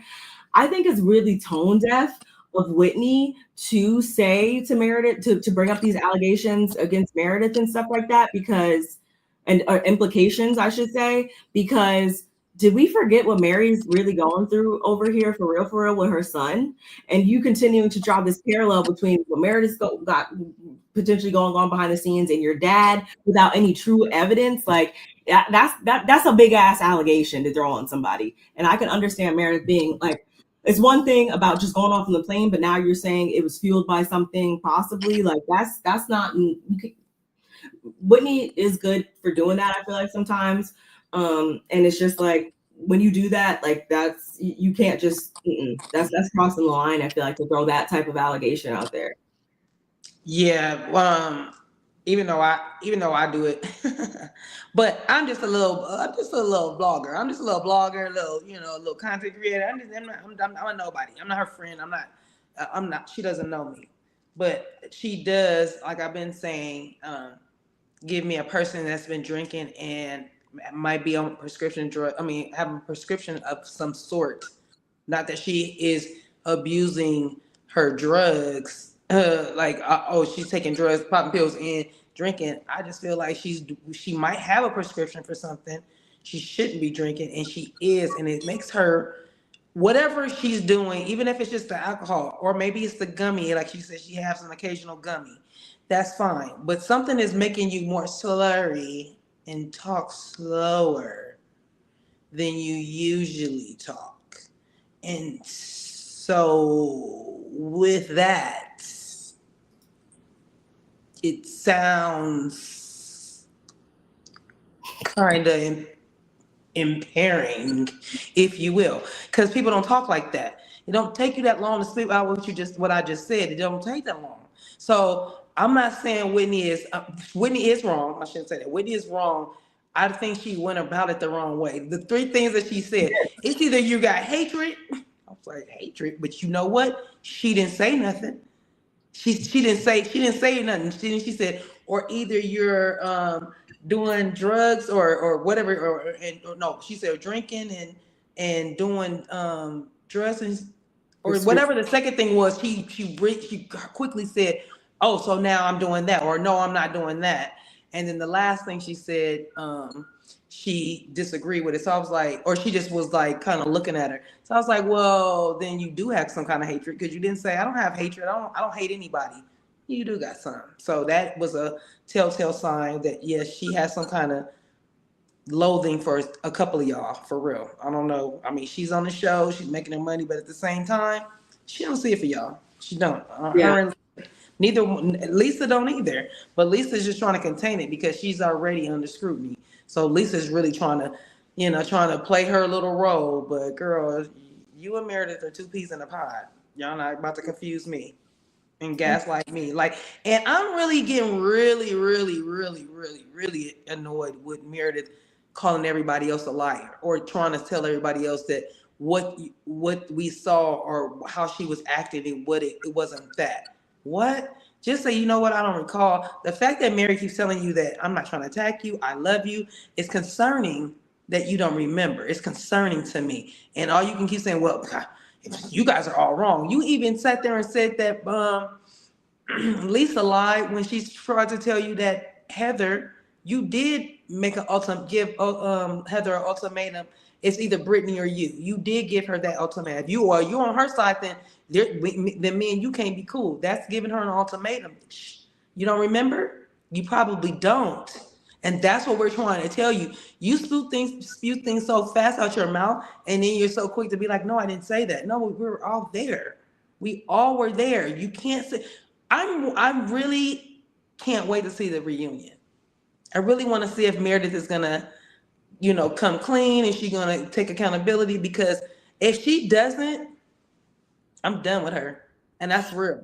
Because I'm serious. She doesn't piss me off like that, but I'm gonna be done with her. I'm gonna be on Auntie Bernice's side. I'm gonna be like, yeah, Ice Princess. Yeah, friend of. Yeah, get off my screen. Because I'm already tired of your slurry talk. I'm already getting tired of that. And I'm tired of you and Lisa, thinking everybody else is against you guys. No, it's you guys against everybody else. It's not them doing it to y'all. Y'all are putting yourself over here and over there by yourselves. So I'm not gonna see it for Meredith if she doesn't take accountability at the reunion. If she don't be like, well, I don't remember. I don't recall her and that. I watched 2 movies. No, you didn't. You barely watched the one movie. You barely watched the one movie. Right. Right. Oh, this is my other thing I want to show y'all. It's my flask. In honor of, I was like, me and my sister always got props at the same time. We never planned it. So when you brought the wig out, I said, my sister, because I definitely have my flask. And of course it says California cutie. You better know it. My cutie's on the front. And it is a real flask. So I keep a flask too. I keep a flask or 2. They're handy. If I was a drinker, I would definitely have a flask as well. I mean, I have some here, but they're yes per se. I understand where you're coming from, and that's the thing. Like, being as though this is something serious, being as though somebody on the cast right now is actually having real substance abuse issues happening in their real life. I just didn't really again, if you're just gonna, it seems almost like Whitney now, you're just like throwing it out there to see if it sticks or whatever. And I say that because genuinely, someone who's also had this happen in their family and caused issues in their family, you are trying to express on one hand that you take it super serious, like you're triggered, it's like something super serious, whatever. Because you've seen that devastated family, you would then, I would think in this situation, want to approach Meredith being genuine and from a place of genuinely trying to show your concern and show some assistance. If that was the case, then you wouldn't just be throwing it all willy-nilly in these types of conversations. You'd probably have an off-screen conversation where you would approach her and be like, girl, like, what's, I'm noticing these things. Is everything okay? It's how Whitney, it's how you are approaching it that lets us know that you're not being genuine. And it's crazy because, like I just said, you say on one hand, you're somebody that takes this so serious and all these types of things, but you're quick to approach it like that. Weird. You know what else is weird, y'all? I'm gonna show you guys. All right, I'm waiting for it. Wait for it, because I haven't seen it. What? Google Chrome. Okay. What is wrong with my? Oh, sorry, y'all. I had to reset my computer and like it's being weird now. Why is this not going away? Hold on, sorry. Okay. What? Go away. What happened? I don't know. It's like ask Google Chrome wants to record computer screen audio. No, I don't want to do that. It's like asking if I can. No, why do I? Whatever. Go away. Sorry, y'all.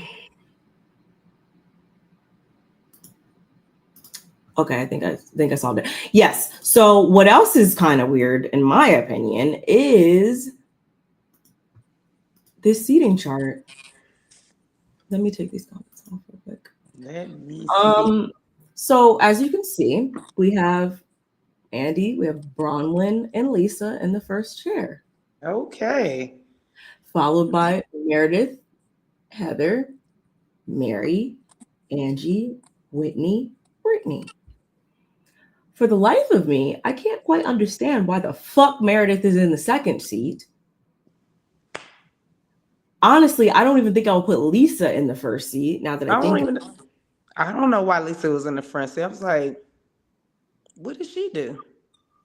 If anything, I would feel like. Honestly, I would switch fucking. Even Britani has had more going on, I feel like, than fucking Mary, or Meredith. I would move Mary. I would definitely move Meredith down. I would even move Mary up because she's been having stuff going on with her church and all this.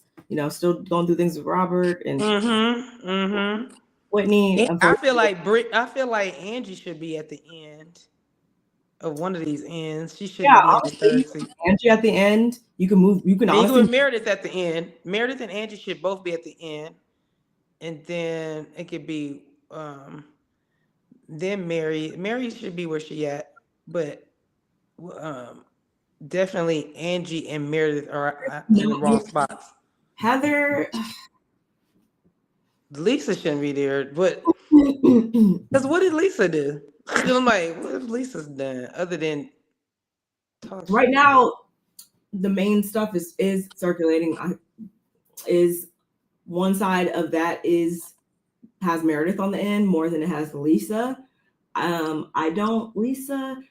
Yeah, she had the poster board thing earlier on in the season, stuff like that. But really, she's playing second. She's purposely getting involved in stuff that technically she's not the main target of right now. So I don't know why she's first. I would have assumed, if anything, they probably would have put Heather first before her, just because we know there's going to be the main mover and shaker around here. So I don't know. Not surprised to see Whitney on the end. Somebody's got to be on the end, so I'm not like upset with that. And obviously, because Britani's a friend, they put her on the end too. But technically speaking, I think she has more going on than, again, the Merediths of the world, honestly. So she could have even been third from the bottom. That's what I say. I say move Angie, flip Angie and Britani around. At the same time, we are about to go on this cast trip. This is why I don't understand. To Greece. do these? Why the fuck do they do these reunions so far in advance? We still at least have another month, 2 months. Like we still have a good amount of episodes left. These reunions so far in advance. It doesn't need to happen. Well, maybe because they already know what's gonna happen. So for them, it makes sense for them, and in our heads it don't because we ain't seen it yet. Whatever. I understand why Bronwyn's first. That's not a shocker. Yeah. But yeah, I was really confused by this. Yeah, Lisa and Meredith being first and second. Chanel Ion. Bronwyn, congratulations, Bronwyn Newport for first chair seat is well deserved. And Lisa Barlow. Queen Mary should never ever be third seat. Or Angie, why am I crying? Question: do you believe that Lisa owns a horse and thinking about buying another one? I'm sure she does, but like, it's not like a big deal to me. Like that. Like, I mean, if she has money. So what you saying? She don't have the horse like Electra has. Electra horse is over $100,000. She ain't got that type of horse. Maybe not. / like, that was just them allowing Lisa to be the main focus. By them being the Angies, Bronwyns, whoever, by you guys consistently going at Lisa the way you do, that's why people say that she's the face of the show and all this stuff. Because I didn't really think it was that big of a deal. / I can believe she does. I'm sure she might have one. She might, I guess. Yeah, I kind of agree with them. Like she's a picture taking fool. Like I feel like if she had any inkling or even that would be something her and Angie would have talked about. Like it just seems like. And wasn't it one of Angie's friends that said that she rented one from the barn? So I'm not it's not here nor there. I was just wondering, like, was you thinking she really have a horse? Or? Maybe remember how I said that Lisa clearly is like not a person that has any type, like she needs to be grounded and zenned out and all these types of things. Maybe this is her way of doing that, and by doing so, she's not, making it a big spectacle. Maybe that is her therapeutic time to be grounded. I hope. I don't know, but I'm probably giving too much. It sounds a little far-fetched, but okay, we're gonna see it. Hopefully it will elaborate when they do get to the reunion, or maybe we'll get to see her horse, or maybe we'll get her see her zenned out. It does. And then the last clip, I don't think this will get flagged. I want to share with you guys, although I still have my feelings on her, I think that she does bring up a good point. So I'm going to play this little clip real quick, and then we'll get out of here now.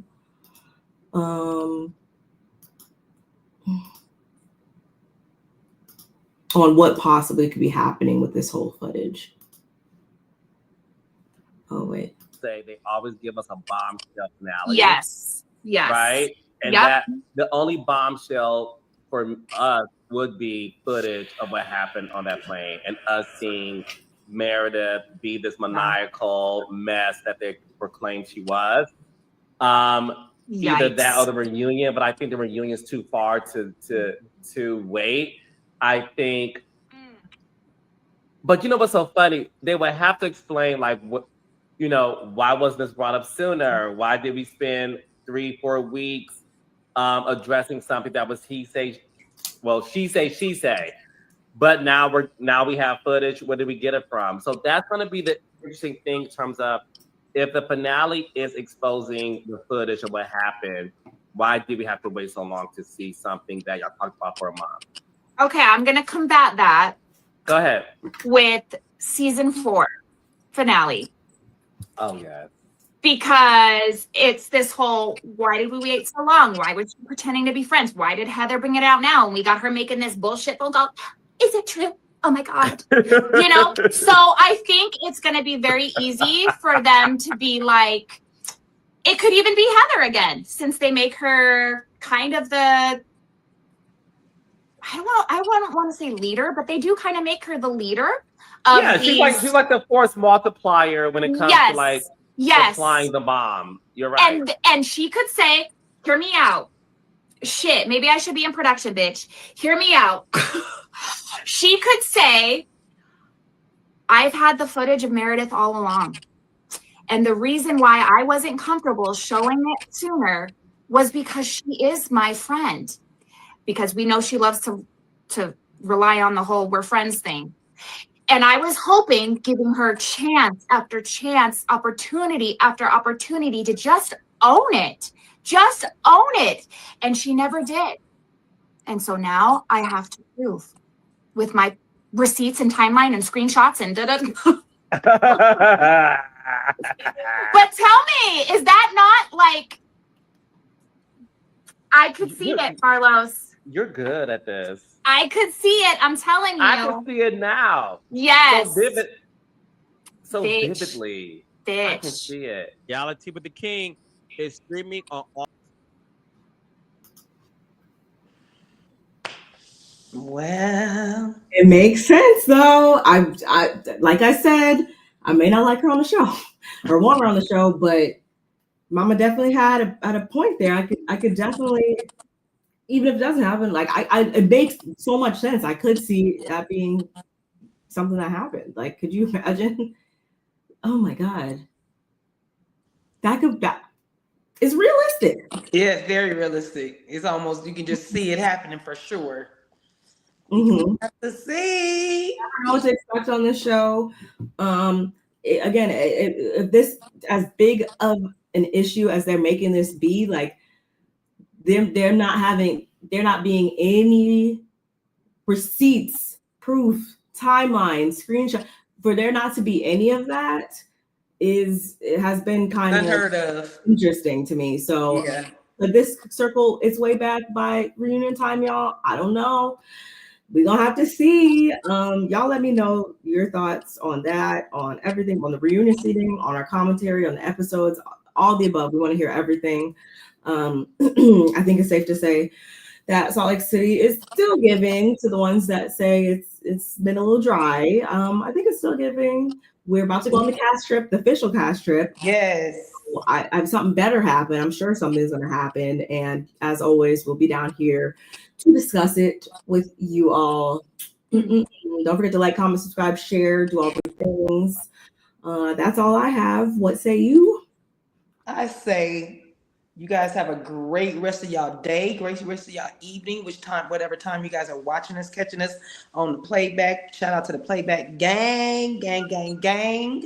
And we'll see you guys next week. We should be on our regular time next week. Hopefully it should be Wednesday. We should see you guys on Wednesday. If you don't, it would probably be Thursday, but it should be Wednesday. We should be there on Wednesday.